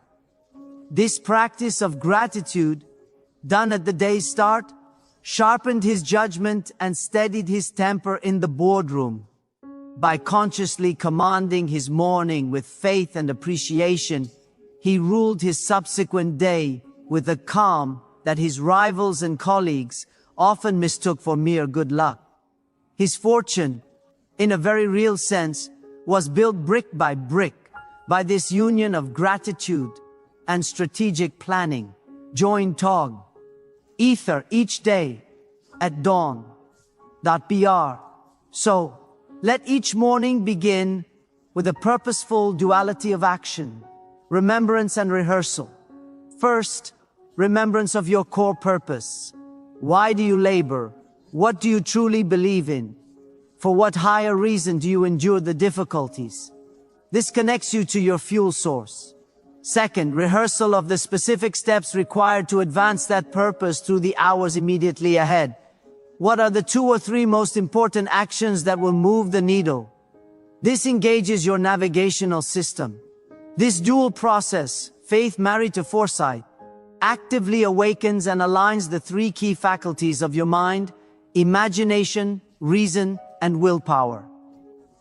When these 3 work in concert, they form the creative trinity, the engine of all meaningful success. The man who plans his hours in the clear light of his central purpose simply finds he has little time or appetite to waste them in trivial, fruitless pursuit. The habit of writing down your intent is far more than an organizational practice. It is a discipline of personal power. When you physically write your purpose each morning, even if it's just one focused paragraph, you are not just making a note, you are strengthening the bridge between the world of thought and the world of action. The hand that writes teaches the heart the muscle memory of obedience. There is a unique magic in the act of writing. It fixes a floating idea, giving it weight and form in your mind, and in doing so it calls forth the very emotion needed to sustain it through the day's challenges. No truly successful man I've ever studied or known left his central purpose to the frail custody of memory alone. What is unwritten is vague and soon fades under pressure. What is written down in your own hand takes on the character of a personal law. I recall a story a banker once shared with me about a young clerk in his firm. This clerk rose from total obscurity to a junior partnership in a remarkably short few years. His secret, observe, the banker, was a small, consistent ritual. Each morning before beginning his routine duties, the clerk would open a simple notebook and write a single powerful line: "Today I will render more service than I am paid to render." That's all. This small act, performed in the quiet of dawn, fundamentally transformed his attitude, which multiplied his output, which eventually transformed his position in the company. The habit of commanding his intention, of setting a standard of contribution before his formal labor began, lifted him above the mass of employees who merely waited for orders to react to. Life, as it always does, soon detected his initiative and rewarded it with corresponding opportunity. You must grasp this. In the early soft hours, your mind is like clay, warm, malleable, and ready to receive any impression. That which you choose to impress upon it first, in that state, will harden and set as the dominant pattern for the entire day. Therefore, you must be the sculpt. Or, impress it with faith, not fear. Impress it with clarity, not confusion. Impress it with the definite, vivid picture of what must be achieved, not a fuzzy worry about what might go wrong. Do not begin your mental day by reading a newspaper filled with stories of failure, crime, and crisis. Do not engage in breakfast conversation with people whose first instinct is to complain. Do not, through careless habit, invite the world's confusion into the sanctuary of your dawn. Begin with deliberate silence, with study of something uplifting, with focused thought on your chosen path. The mind that begins its day in such order develops a natural resistance to disorder when it inevitably arrives later on. This principle of the morning extends far beyond the 60 minutes after sunrise. It teaches a universal truth about all beginnings. They must be seized with boldness and clear intent. As a single day begins, So begins a major project, a new business, a serious relationship, or indeed an entire year. The spirit of command. You exercise at the very start becomes the spirit of mastery that endures all the way to the finish line. Therefore, the law of daily dominion is, in essence, the law of all beginnings. Whatever you start in hesitation and mental fog will proceed in confusion and likely falter. But whatever you begin in faith, with a clear command over your own mind, will unfold with a much greater harmony and force. This is where your new story starts. Now there will be days when fatigue or discouragement will whisper to you, suggesting that you skip this morning ritual, that you deserve to sleep in, that one day won't matter. In those moments, you must remember this: the power of the habit itself, once firmly established, will soon begin to carry you forward almost automatically. This is what is often called the law of cosmic habit force. It means that any thought or action, repeated consistently, builds a momentum of its own within your subconscious. Your morning calm can become as reflexive as brushing your teeth, but only after you have, through sheer repetition, burned the new pattern into the very fabric of your nature. It requires an investment of faith up front. Commit to this practice for 30 days without a single interruption. Do it when you feel inspired, and, more importantly, do it when you don't. At the end of that period, you will discover something remarkable. Your body will begin to rise almost of its own accord, eager not for more sleep, but for the strength and clarity that follows this act of mental mastery. Soon, the thought of beginning your day without this quiet ritual will feel as unnatural and unsettling as beginning the day without taking a breath. You are building a new default setting for your life. This isn't a new idea, it's a timeless pattern observable in the lives of those who've shaped history. Great leaders were invariably men of morning discipline. Napoleon Bonaparte, for all his military genius, was known to plan his complex campaigns in the silent hours before dawn, when his strategic mind was freshest. Abraham Lincoln, bearing the unimaginable burdens of a civil war, still carved out his first hours for solitude, often reading scripture and reflecting deeply upon his duty before the avalanche of petitions and problems arrived. Their strength, the strength that held nations together, was not found in favorable circumstances. Often their circumstances were disastrous. It was found in structure.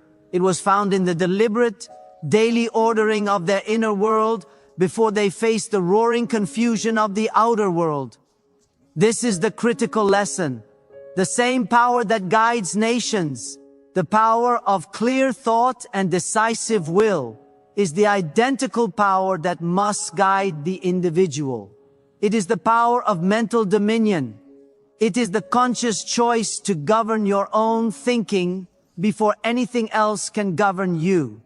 Let no man deceive himself into believing that his failures are primarily the result of bad luck or a hostile world, while he simultaneously wastes the most potent hours of his day.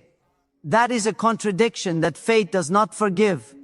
Fortune, opportunity, call it what you will, consistently favors the mind that greets it early, prepared and expectant.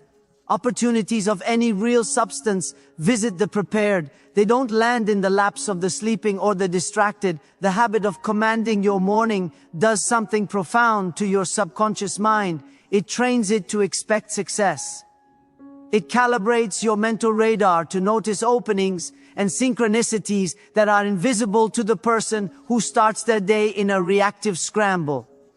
It builds within you a calm assurance, so that when the decisive moment does arrive, you act not from panicked excitement, but from a place of settled readiness. There is no mystery or mysticism required here. This is simply cause and effect, a law as reliable as gravity. The world does not grant its richest treasures, whether in wealth, relationships, or peace. To those who are weary in will and vague in intention. It grants them to those who are watchful in mind and definite in purpose. The practical application of morning dominion hinges on three simple, accessible instruments: solitude, silence, and system. Solitude means removing yourself, physically if necessary, from the immediate demands and voices of others, so you can hear your own thoughts without static. Silence is the active practice of quieting both the external noise and the internal chatter, creating a space where you can receive the subtle whisper of your own intuition, what some call infinite intelligence. System is the method you employ to ensure that the thoughts you cultivate in that quiet space don't remain mere thoughts, but are translated into concrete action. It is the written plan, the list of priorities, the schedule. The man who possesses and uses these three instruments daily does not wander through his hours like a beggar, hoping for direct or waiting for instructions. He moves with a quiet, unmistakable authority. The authority of one who has already conferred with his own higher council and received his marching orders before the day's battle has even begun. If you are skeptical, or if you simply want to prove this law to yourself, I suggest a straightforward test. Begin tomorrow. Not next Monday, not after your trip, but tomorrow. Set your alarm for 30 minutes earlier than your habitual waking time. Rise in the dark if necessary before the world has a chance to intrude with its agenda. Sit in a chair in silence. Do not reach for your phone. Do not turn on a screen. Then, take a pen and paper. Write your definite chief aim in clear, commanding present tense language, as if it is already being realized. Speak that aim aloud, with conviction, as if you are addressing the most loyal army in the world, the army of your own subconscious faculties. Following that, list the three most important acts you will perform. Today, to advance that aim, keep them simple and achievable. Commit these three actions to memory. Then, take a moment to genuinely give thanks for the life, the health, and the strength to perform them. This gratitude is not trivial. It aligns your attitude with abundance. Then, without delay, without checking email or social media, begin your first task. Repeat this entire practice, without exception. Each morning for 30 days. Observe, with detachment, how your life slowly, then more rapidly, begins to reshape itself around this renewed core of purpose. You will see circumstances shift, people respond differently, and ideas flow more freely. The evidence will build. The fundamental difference between the man who drifts through life and the man who directs his life lies not in innate intelligence or education or even raw talent. It lies in initiation. The drifter begins his day as a leaf tossed on the wind of external events, emails, and other people's moods. The director begins his day as the wind itself, a force of intention that sets other things in motion. One waits to feel a certain mood before he acts. The other understands that action is what creates the right mood. The first habit of success, then, is not an external technique you apply. It is an internal art you cultivate. It is the art of assuming conscious control at the smallest and most potent point in time, the dawn, the genesis, the moment where your personal destiny first stirs and awakens each day. Always remember this correlation. Procrastination, that thief of achievement, is born in the fog of the late morning and afternoon. It takes root when the day has already gotten away from you.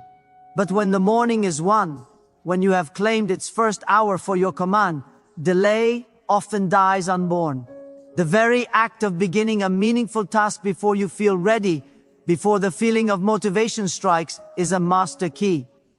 The man who begins before he is ready makes a stunning discovery that the feeling of readiness was actually waiting for him just on the other side of that initial decisive action.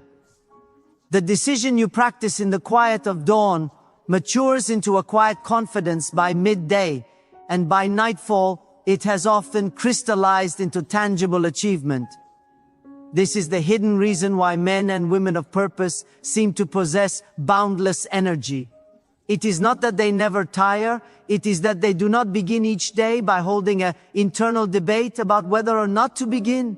That draining psychological negotiation is settled before it even starts. Each morning, from now until the end of your days, carries within it a silent, powerful choice.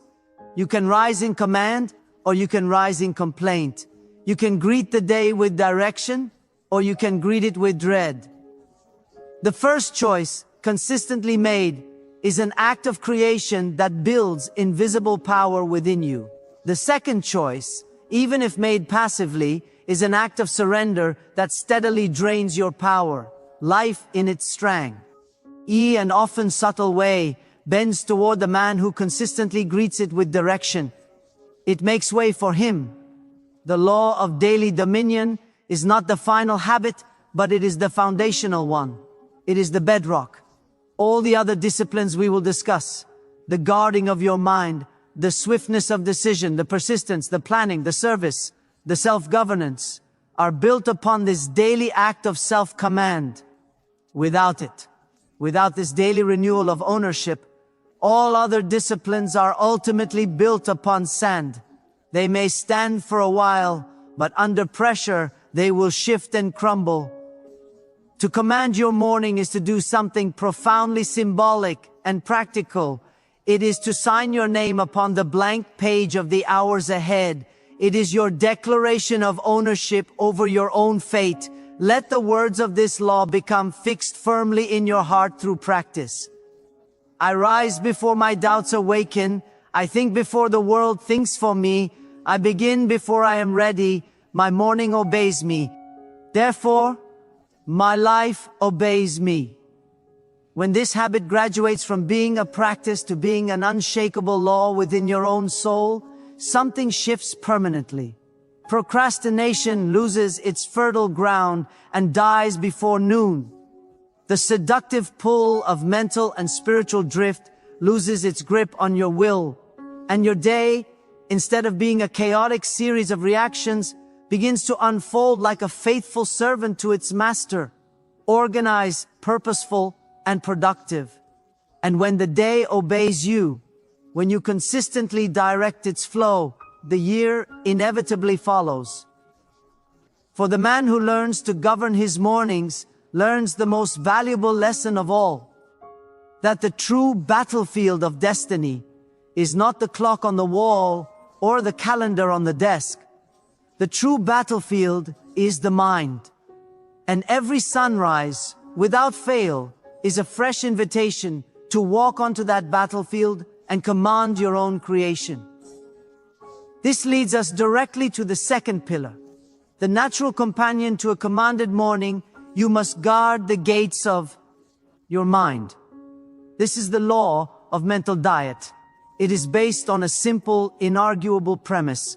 No man can build a palace upon a foundation of decay, and no man can build a great enduring life with a perpetually polluted mind. The thoughts you permit to enter and take up residence in your mind are not harmless. They are the raw materials from which your destiny, knowingly or not, shapes its pattern. Every word you hear, every image you allow your eyes to linger upon, every negative emotion you tolerate and rehearse becomes, quite literally, a brick in the rising structure of your future. Your mind feeds as surely as your body feeds. And like your body, it will grow strong and resilient, or sick and weak, according to the quality of what it consumes. The food of the mind is thought. The atmosphere it breathes is influence. Therefore, you must guard with vigilance the gates, your eyes, your ears, your focused attention, through which ideas and impressions enter. For whatever enters, those gates are. Repeatedly will soon cease to be a visitor and will seek to become the ruler. You can see this law play out in everyday life. The weak, the perpetually struggling, often feed their minds on a steady diet of gossip, complaint, and cynical commentary on the news. The strong, the builders, consciously feed on truth, on faith-affirming material, and on the clarity of their own purpose.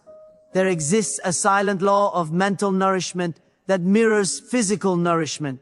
Just as a man's body gradually becomes what he eats, his character and his circumstances gradually become what he thinks about most of the time. Thought, when it is repeated, emotionalized, and believed, has a tendency to transmute itself into flesh, into habit, and finally into outward circumstance. Therefore, the conscious control of your mental diet isn't a soft, optional idea for positive thinking. It is the first and most fundamental proof of genuine self-mastery. What your mouth consumes affects your physical health for a day. What your mind consumes affects the trajectory of your soul for a lifetime. The principle of autosuggestion, the process by which your subconscious mind accepts and acts upon the thoughts you impress upon it, is entirely impartial. It is a tool. It will serve the master with the same efficiency it serves the slave. Negative talk, cycles of self-pity, a critical spirit, and habitual complaint are not just bad moods, they are a form of negative hypnosis. They hypnotize failure and limitation into being just as surely as positive, purposeful suggestion builds the foundations of faith and achievement. Your subconscious mind is like incredibly fertile soil. It does not discriminate. It will grow both weeds and wheat with equal vigor, depending on the seeds you plant. Whatever seed, positive or negative, is planted most often and watered with the most emotion, that soil will accept without argument and proceed to bring forth its harvest. A man who listens daily to the fears and anxieties of others will, over a surprisingly short time, find those fears have become his own. The stories he allows to play on the screen of his imagination, especially before sleep, will begin to shape his waking experience. A friend's chronic anxiety, discussed and rehearsed in conversation, can, through repetition and sympathy, become a resident anxiety in your own mind. The mechanism is simple. Energy flows where attention goes. And attention, when repeated consistently, hardens into belief. Therefore, to guard the gates of your mind is not an act of isolation or ignorance. It is the act of a wise general protecting the central command center of his entire campaign, the invisible machinery of destiny itself. Thomas Edison, a relentlessly practical man, once distilled this idea into 5 words: I have no time for impossibilities. That short sentence was the intellectual fence he built around his imagination. He refused the companionship of professional doubters and naysayers, not out of arrogance, but out of a profound understanding of value.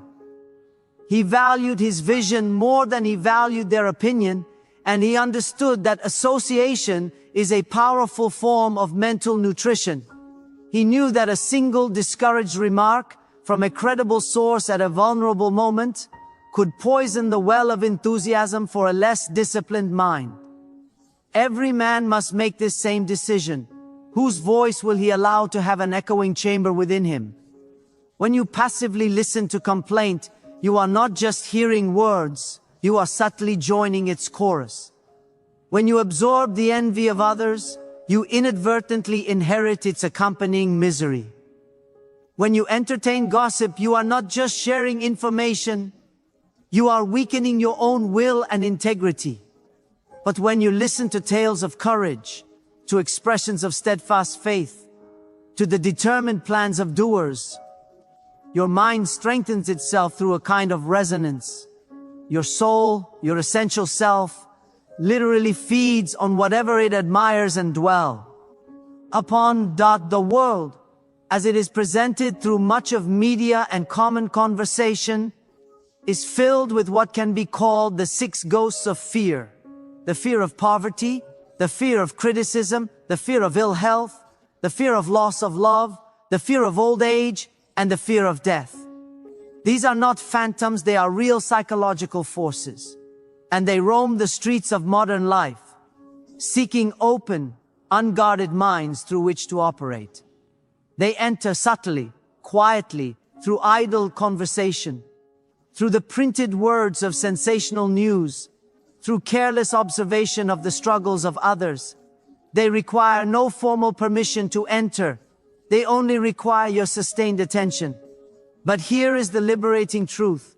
Once you consciously cease to feed them with your focus and your emotional energy, they begin to starve.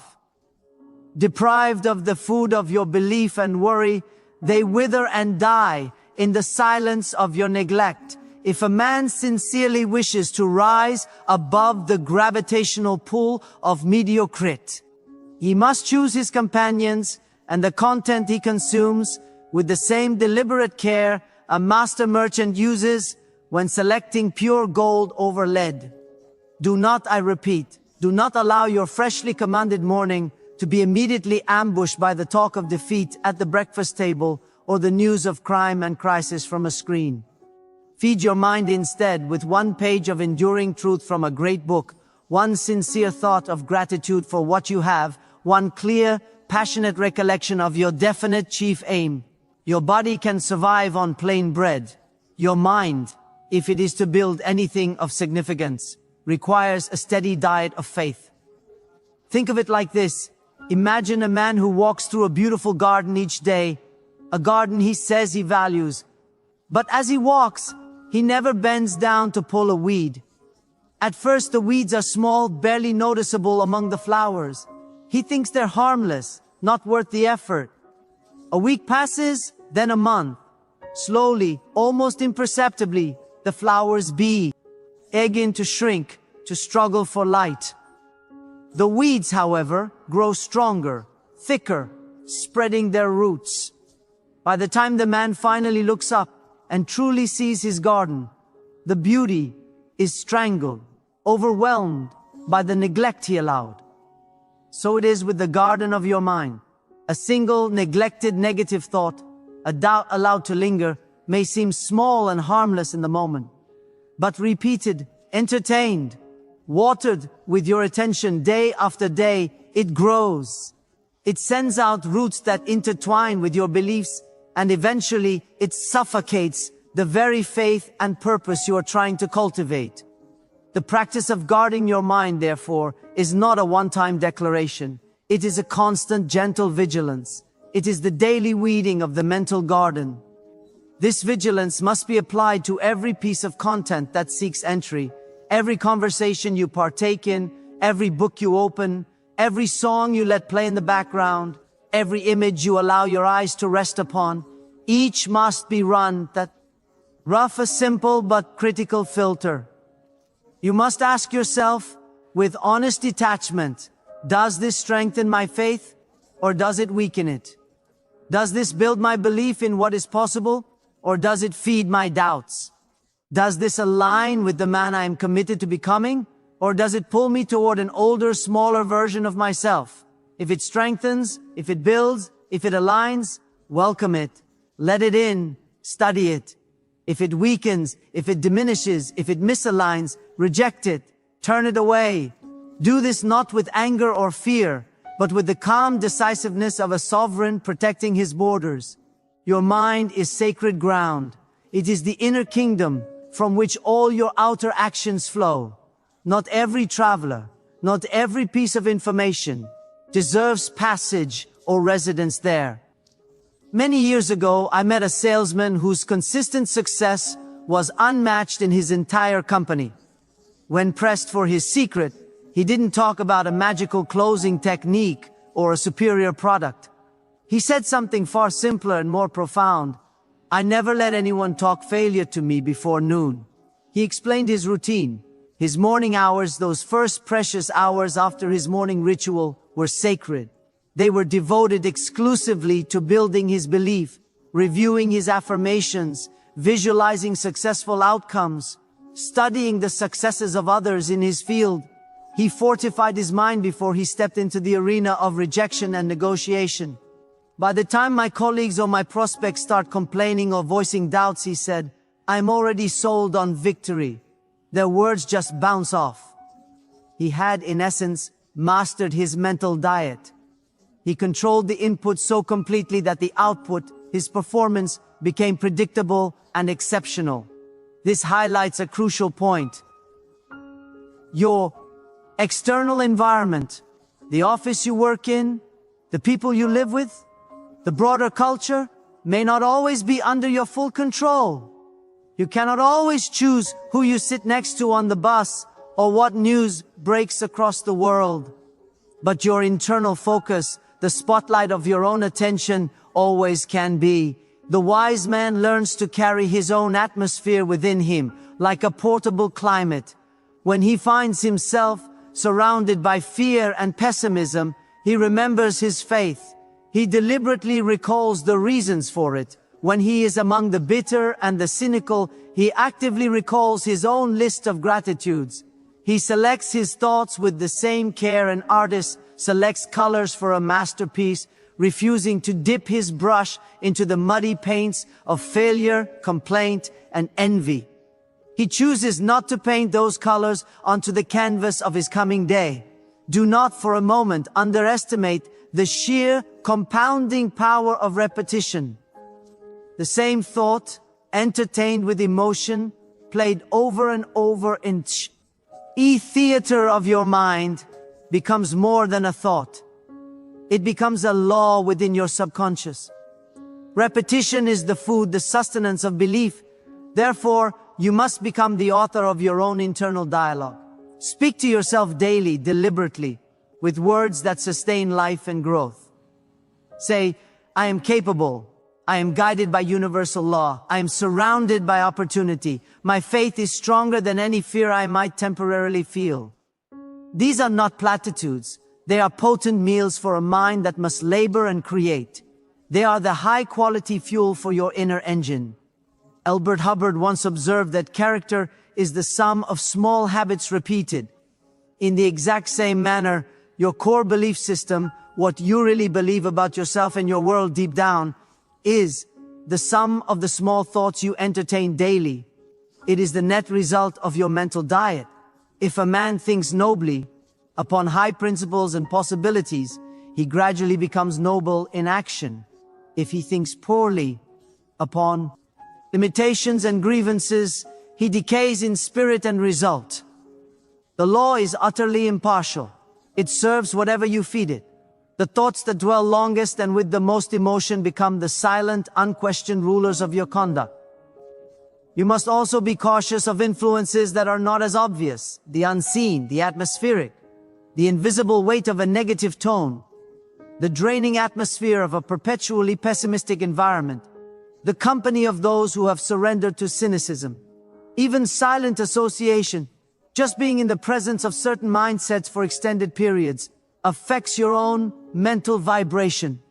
A man who spends his hours, day in and day out, among chronic complainers will soon feel a vague burden and discouragement, without being able to pinpoint exactly why.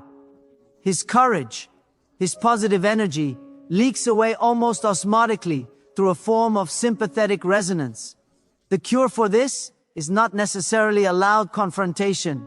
It is often a quiet withdrawal.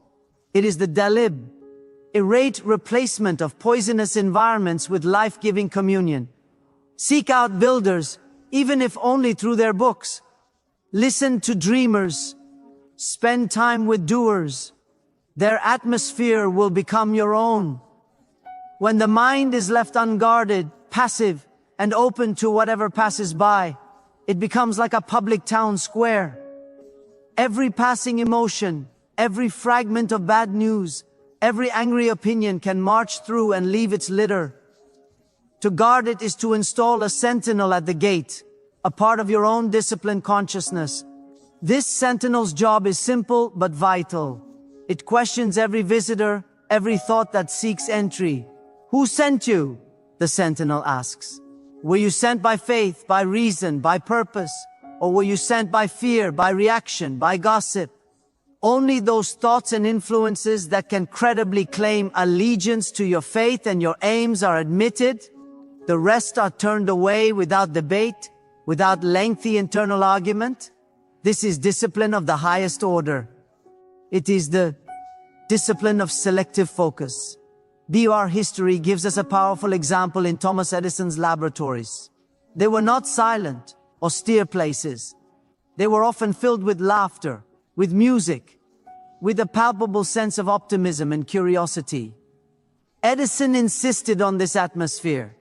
He insisted on cheerful, determined workers. He understood intuitively what we now know psychologically: invention, creativity, and sustained effort are products of mood and mindset as much as they are of intellect and information. When a worker fell into a pattern of complaint or persistent doubt, Edison's solution was famously direct. He would send the man home. His policy was clear: we have no use for doubt here. To the lazy or the chronically negative, this seemed harsh. But to the creative, to those who wanted to build and discover, it was salvation. The very air in his workshop was consciously curated to be a diet of courage, of possibility. It was a mental greenhouse where ideas could grow. The takeaway is personal and immediate. If your results have been smaller than you desire, look first not to the market, not to your boss, not to the economy. Look squarely at your mental diet. In nearly every case, you will find it has been poor. The world does not force-feed you failure. You feed failure to yourself by the thoughts you choose to chew on and digest. The experiment is simple and transformative. Replace complaint with genuine gratitude. Replace envy with sincere admiration for the success of others. Replace vague fear with specific faith in a positive outcome. Do this deliberately for a matter of days, and you will feel the difference in your energy, in your posture, in your very countenance. Your mind changes its inner chemistry based on its content. To think high, courageous thoughts is to raise your internal temperature of power and magnetism. It is a wise practice to set aside a few moments each evening for a different kind of ritual, a mental cleansing. Take a piece of paper and write down any resentments, fears, or irritations that gather during the day. Don't judge them, just acknowledge them. Read them over once, understand their trivial or temporary source for what it is, and then safely burn the paper. Watch the smoke curl away. This small symbolic ceremony sends a powerful message to your subconscious. These emotions, these mental impurities, have no permanent authority here. They are consumed and released. Then immediately replace that vacant space. Fill it with thoughts of courage, with a vision of peace, with a quiet affirmation of your strength. This prepares the ground for the night's work. Br. Which brings us to another pivotal truth. What you think upon in the final moments before sleeping enters your subconscious mind almost unchallenged. The critical, guarding faculty of your conscious mind is drifting offline. The night, in its quiet, magnifies whatever you feed it. Therefore, you must be the last author of your day's narrative. Fill the moment. ETS before sleep with affirmations of your faith, with clear pictures of your success. Speak your purpose softly to yourself, not as a wish, but as an instruction to the deeper mind. Say, tomorrow I shall awaken renewed, clear, and confident. My path is unfolding perfectly. The mind is remarkably obedient to the tone of quiet command. It accepts these instructions as orders for the night's regenerative work. The law of mental diet is, in the end, relentless and impartial. It rewards purity of focus with clarity and power.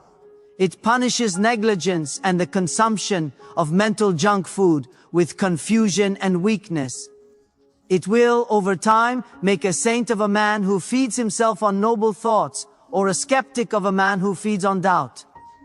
The choice of diet determines the destiny. If you wish for inner strength, You must feed your mind stories of strength. If you wish for profound peace, you must consume thoughts and ideas that promote peace.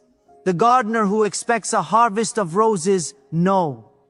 He must plant rose seeds, not weeds. The thinker who expects a harvest of greatness must sow, hourly, the seeds of great thoughts. This cultivation is amplified by association. In the company of genuinely brave men, courage begins to feel natural, expected. In the consistent presence of unwavering faith, your own faith finds a mirror and grows stronger. You must actively seek out those whose minds are disciplined, whose words uplift and challenge in a positive direction, whose very thoughts are larger than the common concerns. The mind, especially the subconscious, learns powerfully through imitation and osmosis.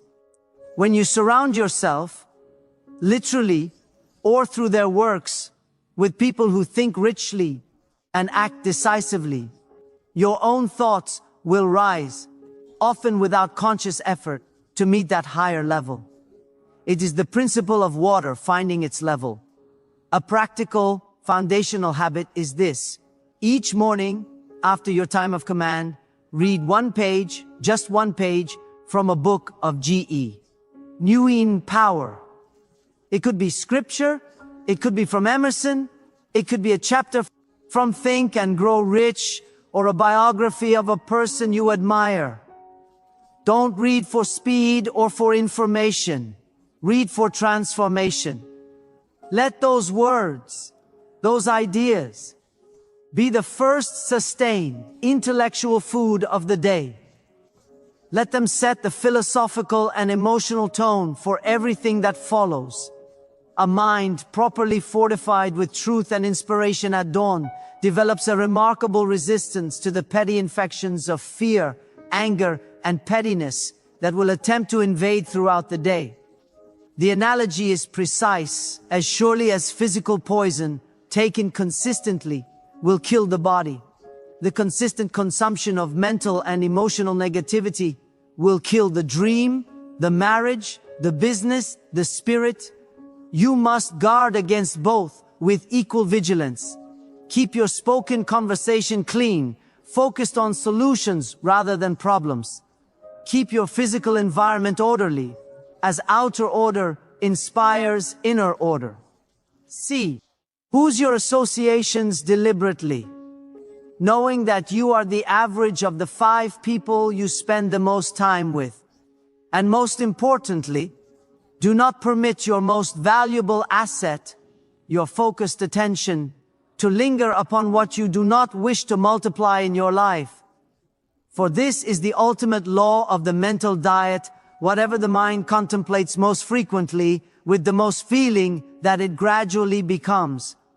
This is why the daily affirmation is not a childish exercise. Affirm daily with conviction. I feed my mind with courage.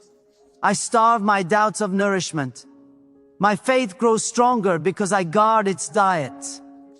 Speak these words not as hopeful poetry, but as the declaration of a personal law you are living by. Every repetition engraves this obedience a little deeper into the subconscious until the act of guarding your mind becomes as instinctive and automatic as breathing. When you commit to this, when the gates are truly guarded and the mind fortified from within, you will begin to notice subtle but profound changes. External noise, both literal and figurative, will disturb you less. Feelings of discouragement will arise, but they will fade quickly, having little to feed upon. The incessant, anxiety-producing chatter of the world, the news cycles, the social media debates, will lose its addictive grip on your peace. You will begin to sense, underneath the daily activities, a quiet strength. It is the peace of a man who is learning to govern the inner world while he observes others being tossed about, ruled by the chaos of the outer world. That peace is not passive.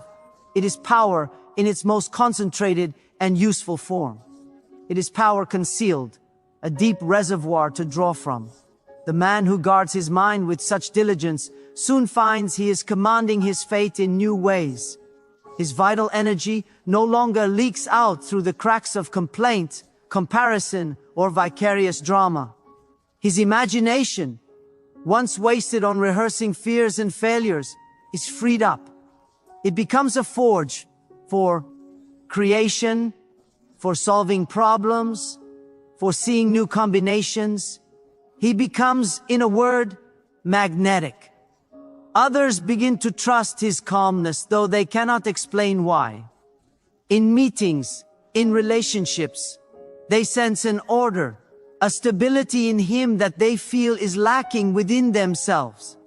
Such a man needs few boastful words. His composure, his focused presence, speaks volumes. And then, almost as a natural law of attraction, opportunity begins to find its way to him. Life, like a wise teacher, reveals its deeper secrets and its best openings only to the disciplined, to the prepared. Thoughts of courage, consistently held, seem to attract courageous circumstances and the chance to act bravely. Thoughts of fear, equally, attract the very evidence needed to justify that fear. You need not understand the metaphysical mechanics of how this works. You need only to observe that it does work, and to believe that the law never fails. What you permit to dominate your inner world repeatedly will eventually manifest in your outer world. Therefore, you must keep the gates of your mind as you would guard the most valuable treasure on earth. Let nothing small, nothing bitter, nothing cowardly pass through unchallenged. Protect your growing faith as a wise king protects his crown, the symbol of his authority. Build walls around it through deliberate reading. Create music within it through a practice of gratitude, and garrison it with the company of the faithful, in person or in spirit. In time, this will become so ingrained that your very presence will begin to nourish others. For people are hungry, whether they know it or not, and they feed upon the atmosphere projected by those who think rightly and steadily. When the day ends, remember to connect these two great habits. The strength you cultivate by commanding the morning must be sustained by the strength you exercise in protecting your mind through all the subsequent hours. A victory gained in the quiet of dawn can be utterly lost by noon. And if your mental vigilance falls asleep, the world, with all its distractions and dramas, will test this discipline constantly. Distraction in 1,000 enticing forms will tempt you to look away from your purpose. But the man who has mastered his mental diet, who feeds himself from within, cannot be truly conquered from without. His supply line is internal. He is nourished from a source that circumstances cannot touch. This self-contained strength is the platform for the next habit, which is action itself, the habit of moving with decision. The third habit is this: you must move with decision. This is the law of swift obedience to purpose. Understand that indecision is not a neutral state. It is the fertile womb of failure. Within it are conceived and nurtured the ghosts of doubt, fear, and regret, which grow strong enough to destroy any dream before it ever draws its first breath. The world, in its long history, has never rewarded hesitation. Life's momentum, its opportunities, its resources, they all bend toward the decisive. Opportunity itself seems to bow before the man who knows what he wants and moves toward it without delay, without apology, and without looking back for a committee vote. Every hour you spend suspended in indecision is not just wasted time, it is an active funeral for potential progress. The man who cannot or will not choose will soon find, to his great dismay, that life makes the choices for him, and they are rarely the ones he would have made. A stream that refuses to flow becomes a stagnant, swampy pond. A purpose that is not acted upon, that remains only a noble thought, becomes a form of spiritual decay. To decide swiftly and to act at once upon a clear purpose is to declare a personal dominion over time itself. You are saying, this is my direction, and I will not be negotiated out of it by my own fleeting uncertainties. BR decision is far more than a simple choice between options. It is the obedience of your entire thinking process to a chosen purpose. It is the moment when thought aligns with will. 1,000 men may wish for success, for change, for a better life. But only the one who decides, truly decides, cutting off all other exits, converts that vague wish into an active will. Decision is the precise moment when faith ceases to be a quiet internal whisper and begins to speak as a commander. It is the invisible handshake between your conscious mind and what is often called infinite intelligence, a signal that says, the planning is over, the debate is closed, now let it be done. You can see this principle etched into the life of Andrew Carnegie. He built one of history's greatest industrial empires upon that single foundational rock.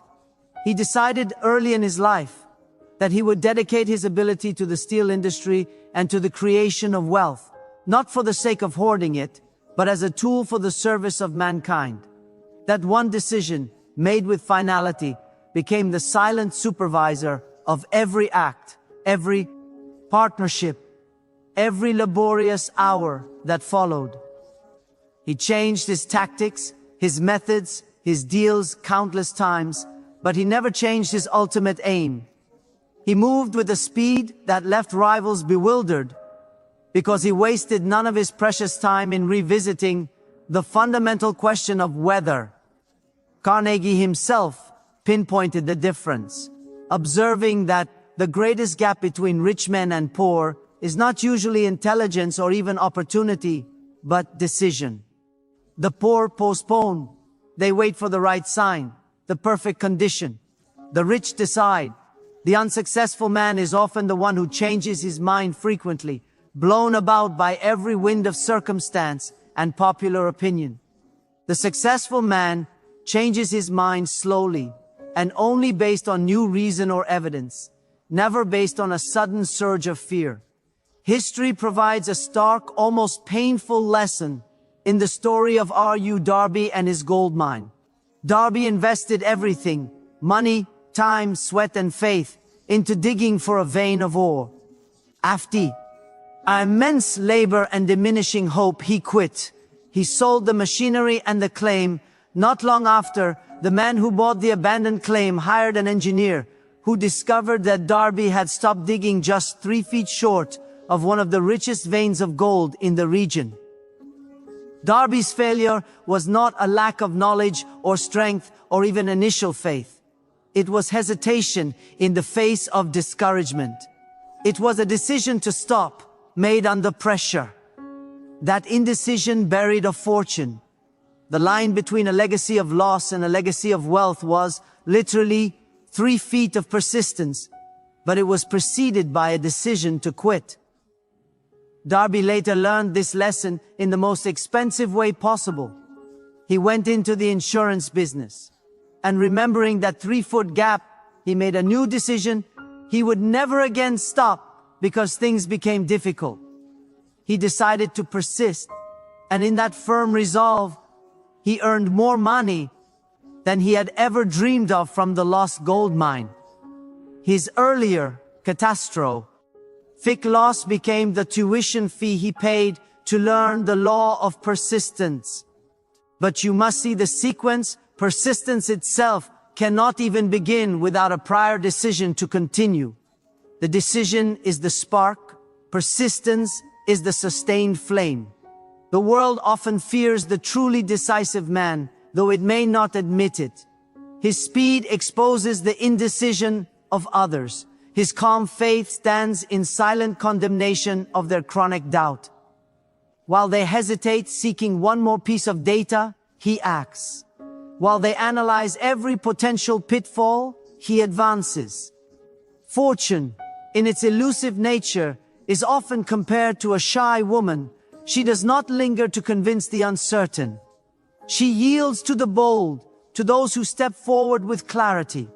When you study the biographies of great inventors, generals, and statesmen, you will find a common thread. Their success was rarely born from having perfect information or flawless conditions. It was born from promptness. Thomas Edison failed thousands of times in his quest for a practical electric light. Yet each failure was followed not by a period of gloomy indecision, but by an immediate adjustment, a new experiment, a decision to try a different material.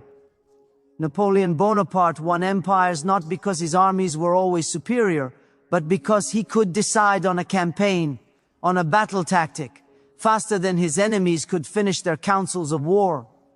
Henry Ford's insistence on the 8-cylinder engine, when all his engineers told him it was impossible, was a decision made in defiance of apparent impossibility. He didn't debate with them, he decided it would be done and commanded them to keep working until it was. His decision bent reality, bar. It's vital to distinguish between decision and mere impulse. They can look similar from the outside, but their source is completely different. Decision arises from a settled, definite chief aim. It is the logical, willful next step in a planned direction. Impulse, on the other hand, arises from a passing emotio, boredom, excitement, frustration, or greed. The first is a controlled fire, directed toward a specific purpose. The second is a wildfire, burning whatever it touches without lasting benefit. The decisive man studies a situation once, acts once upon his conclusion, and then never looks backward with regret. The impulsive man studies forever, acts never on a consistent plan, and then wonders why time mocks his scattered efforts. To decide quickly is not the same as acting rashly.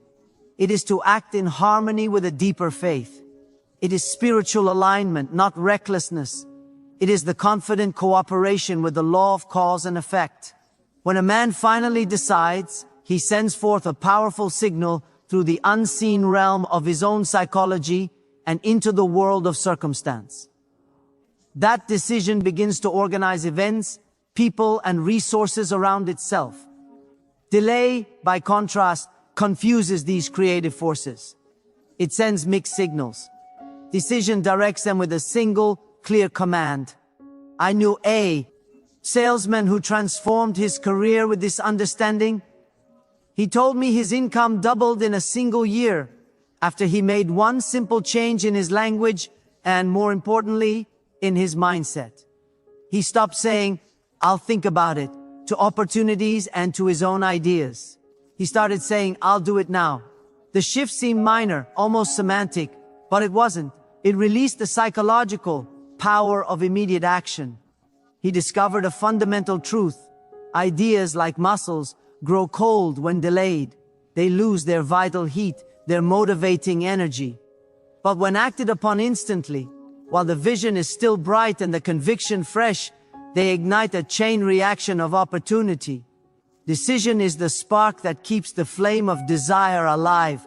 In every moment you spend hesitating, your imagination, which should be your ally, begins to work against you. Instead of picturing the successful outcome, it starts to vividly imagine everything that could go wrong. The longer you wait, the more elaborate and convincing these fear pictures become, and the stronger the paralysis feels.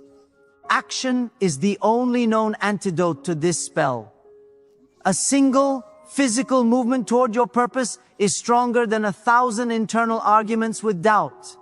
The man who acts while others are still forming a committee to discuss action will always lead.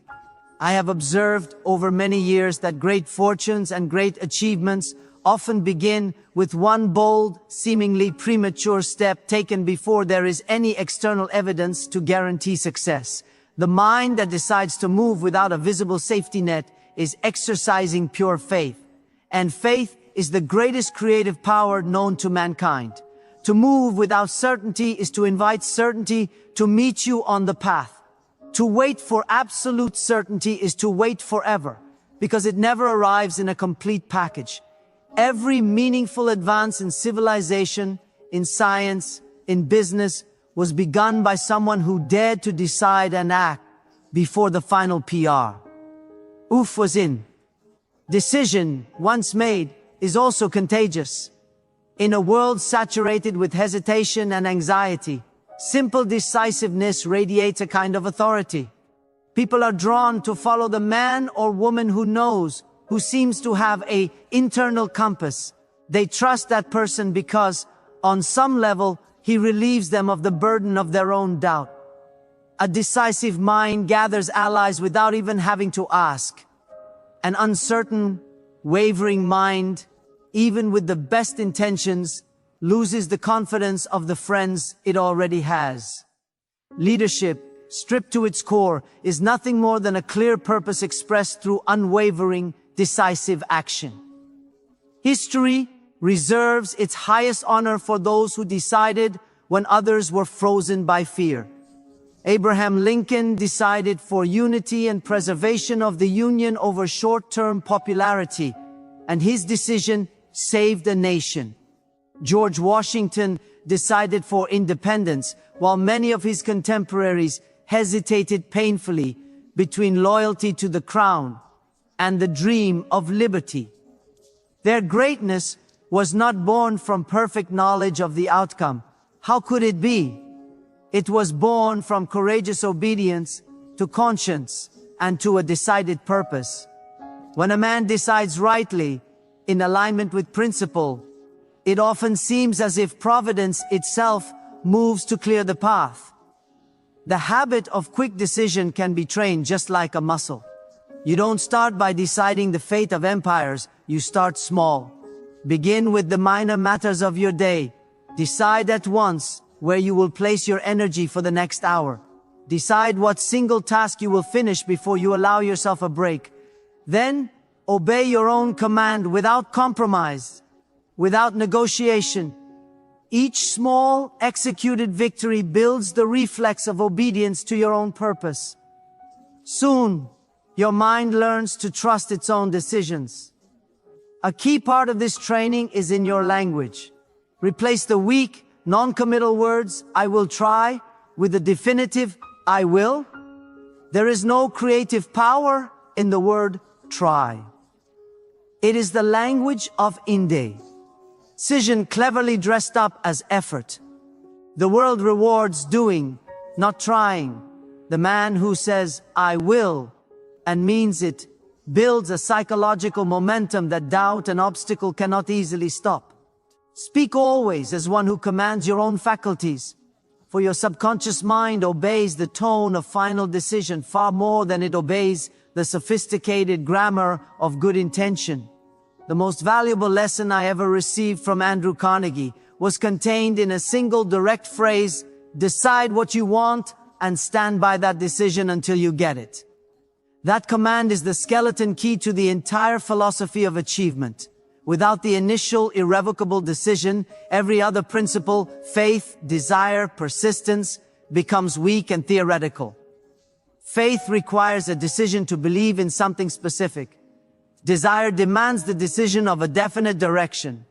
Persistence needs the clear starting point of a decision. All are born from and fueled by the foundational act of saying, I will, and that is F. A businessman once confided in me that his entire trajectory changed when he began to act upon his ideas within 24 hours of their conception. Most men, he said, bury their best dreams in notebooks, waiting for the perfect plan. I test mine before they have time to grow cold. He failed often, he admitted, but he called it failing forward. Each swift decision gave him immediate feedback in the real world. Each feedback, whether success or setback, refined his aim and his methods. Within 5 years, he had surpassed every competitor in his field who was still in the preparation phase, forever getting ready. The law of decision operates with the same certainty as any natural law. It will either serve you magnificently or destroy your potential depending on how you use it. The man who hesitates dissipates his mental and emotional energy in an internal civil war. The man who decides concentrates that same energy into a laser beam. Focused energy applied consistently.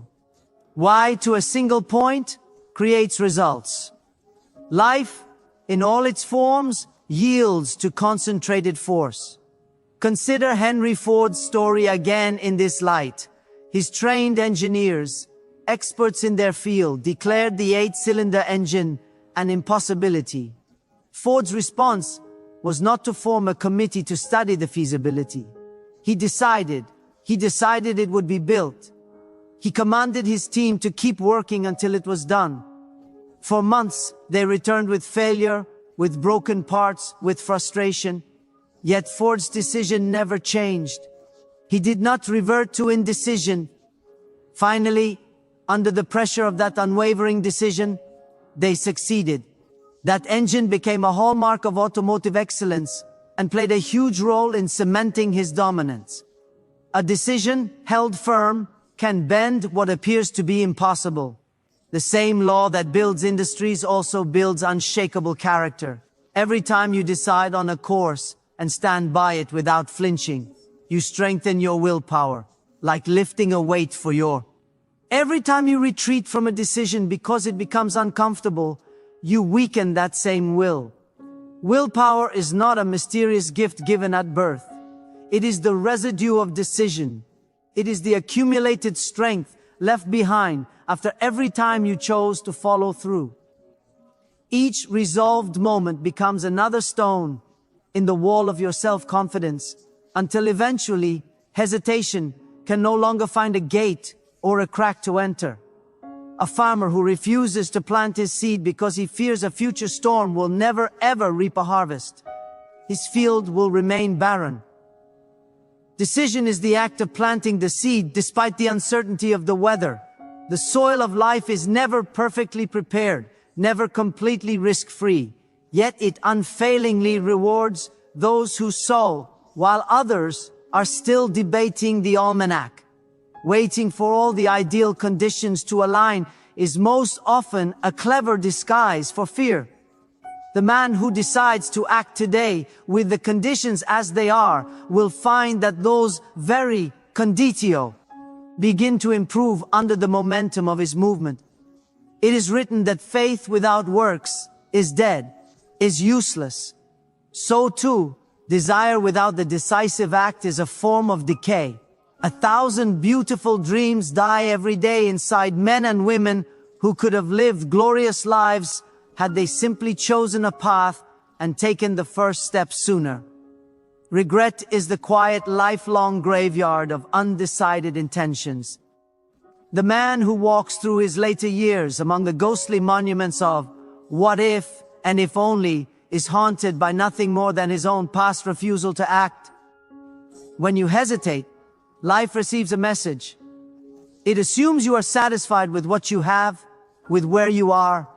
It brings you no new opportunities because you have not signaled a clear demand through decision and action.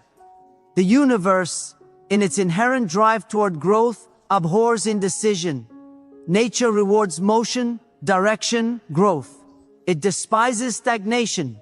Rivers carve majestic canyons not by sudden force, but by persistent motion. See, Eds break through hard shells by the steady, decisive pressure of growth from within.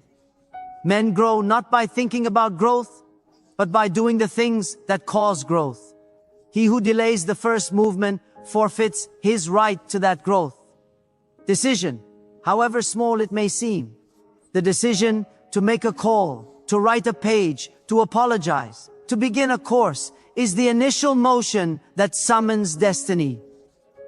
Your subconscious mind, the powerhouse of your being, responds to a clear decision faster and more powerfully than it responds to a prayer that is devoid of action. Prayer asks, decision commands. The two together, a command followed by a request for strength and guidance, create what many call miracles. Decide first, then ask for the fortitude to maintain that decision.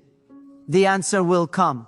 Not necessarily in a lightning bolt, but in the quiet, ordered arrangement of circumstances, in the appearance of needed resources, in the opening of a previously unseen door.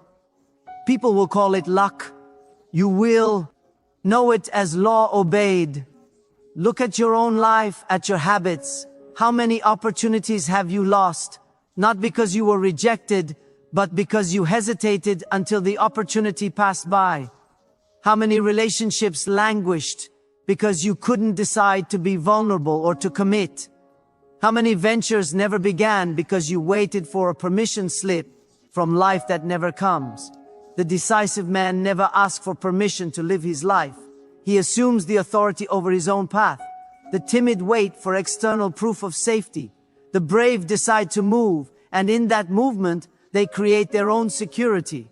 If you wish to become a decisive person, study the lives of those who acted when others doubted. Observe not just their boldness, but the aftermath. See how the world seemed to rearrange itself around their certainty. The Wright brothers had no guarantee their machine would fly. They decided to try and lifted mankind into a new age. A man like Dr. Frank Gonzalez decided he would $1 million for a new college, spoke that decision publicly, and within days, the money was provided. Decision summons resources that are invisible to the cautious, waiting mind.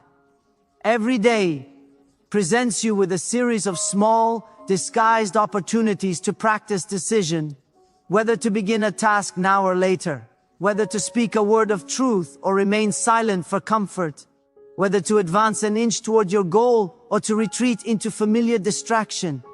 Each of these small decisions, made promptly and in line with your purpose, strengthens the spirit. Each evasion weakens it. The man who trains himself to act promptly in these small daily choices is building the neural and moral circuitry to act promptly when the great tests of his life appear.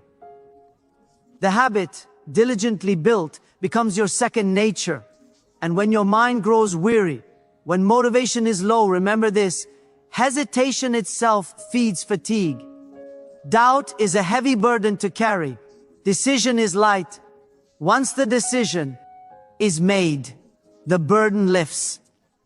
Energy that was trapped in the internal debate is suddenly freed and flows into the channel of action. A man can be physically exhausted, but spiritually renewed and energized by a single, clean act of decision. Nothing restores a sense of vitality and agency faster than choosing a direction and taking a step. The decisive man appears to be favored by fortune because he has learned to harness a fundamental law that others ignore or resist. His speed attracts opportunity, as moving objects attract attention. His courage in the face of the unknown inspires trust in others. His results begin to multiply, not by magic, but because he is compounding time and effort where others are dissipating them. Those who linger in the harbor of someday look at him sailing and call him lucky. But luck, in the long run, is nothing more than decision rewarded by natural law. Providence, the creative force of the universe, loves movement, initiative, decisive faith. Every law, nature, growth, momentum, gravitational attraction, responds to decisive action as if to a command. The difference between a lifelong drifter and a true leader is embarrassingly simple. One waits perpetually for someone or something to give him direction. The other gives direction, first to himself, then to others. Drifters speak of luck, of breaks of the system. Leaders speak of law, of decision, of cause and effect. Drifters postpone the essential tasks of their lives. Leaders act on them. The man who decides quickly is often feared or resented by the chronically uncertain, because he is a living mirror reflecting what they could be, but refuse to become. His decisiveness exposes their excuses, and they will often attack him for it rather than examine themselves. Therefore, affirm this daily, not as a wish, but as a training command to your soul. I decide swiftly and act with faith. The world moves for the man who moves without hesitation. Say it until you feel its truth in your bones. Soon, your actions will begin to obey this new internal directive. Repetition builds the reflex. The reflex becomes your new nature, and your nature over time becomes your destiny. The habit of decision, practiced with faithful consistency, transforms weak, nebulous intention into an irresistible command that your own being must obey. To decide, etymologically, comes from the Latin decidere, which means to cut off. When you decide, you cut off doubt, you cut off delay, you cut off distraction, you cut off every path except the one forward. Burning your bridges behind you is not recklessness, when the shore you're leaving is the shore of mediocrity and regret. It is the highest wisdom. Many people never succeed because they insist on keeping one foot safely in the past, in the old identity, while wishing with the other foot to step into a new future. It is an impossible posture. The man who has mastered decision moves through life with a noticeable serenity. He no longer debates every impulse or ruminates on every minor choice. His inner law is established. He acts, knowing that a correction in course is far easier to make than a creation delayed indefinitely. His calmness under pressure, his apparent coolness in a crisis, is often mistaken for innate genius or icy detachment. But it is simply habit, the ingrained obedience to purpose without the static of hesitation. Such men are rare, and their rarity in a hesitant world is the very source of their power.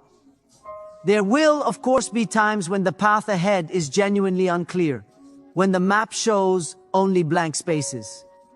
In those very hours, the decisive man makes a meta-decision. He decides to keep moving. He understands that movement itself, action itself, will reveal the next landmark. A ship's rudder only works to provide direction when the ship is already in motion. Likewise, guidance from your intuition, from circumstance, from what some call infinite intelligence, comes most freely to the mind that is active, not the mind that is idle, waiting for a full blueprint. Action is the purest proof of faith. The man who learns to decide swiftly becomes, in a very real sense, the master of time. He accomplishes in one focused year what others vaguely plan for a decade. His progress seems miraculous to onlookers, but it is simple arithmetic. Each decisive action saves days of dithering. Each delay, each period of hesitation steals those same days. Decision compounds over time, like the most generous interest.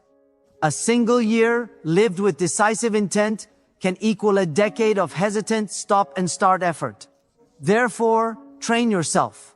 When your purpose is clear, act at once. Make decision a reflex of your faith. Trust that the same orderly law which guides the planets in their orbits will guide your steps once you have the courage to move. Refuse to drift with the current of popular opinion or passing mood. Refuse to defer your life's work to a more convenient season. Refuse to die with your music still inside you, waiting for a sign to begin. Act now. Move swiftly. Decide once and completely. When a man finally learns this art of decision, he unlocks the gate to every other power of his mind. His desire gains a definite direction. His faith gains a concrete focus. His persistence gains the initial fuel it needs to burn long into the night. His will ceases to be a faint whisper and becomes a roaring engine. And from that moment of mastery, a profound shift occurs. The world ceases to merely happen to him. He begins to happen to the world. Decision is the key that opens this gate. But an open gate is not enough. You must walk through it and keep walking no matter what. That is why decision opens the gate. But only the next habit, persistence, ensures you guard it until your journey ends in victory.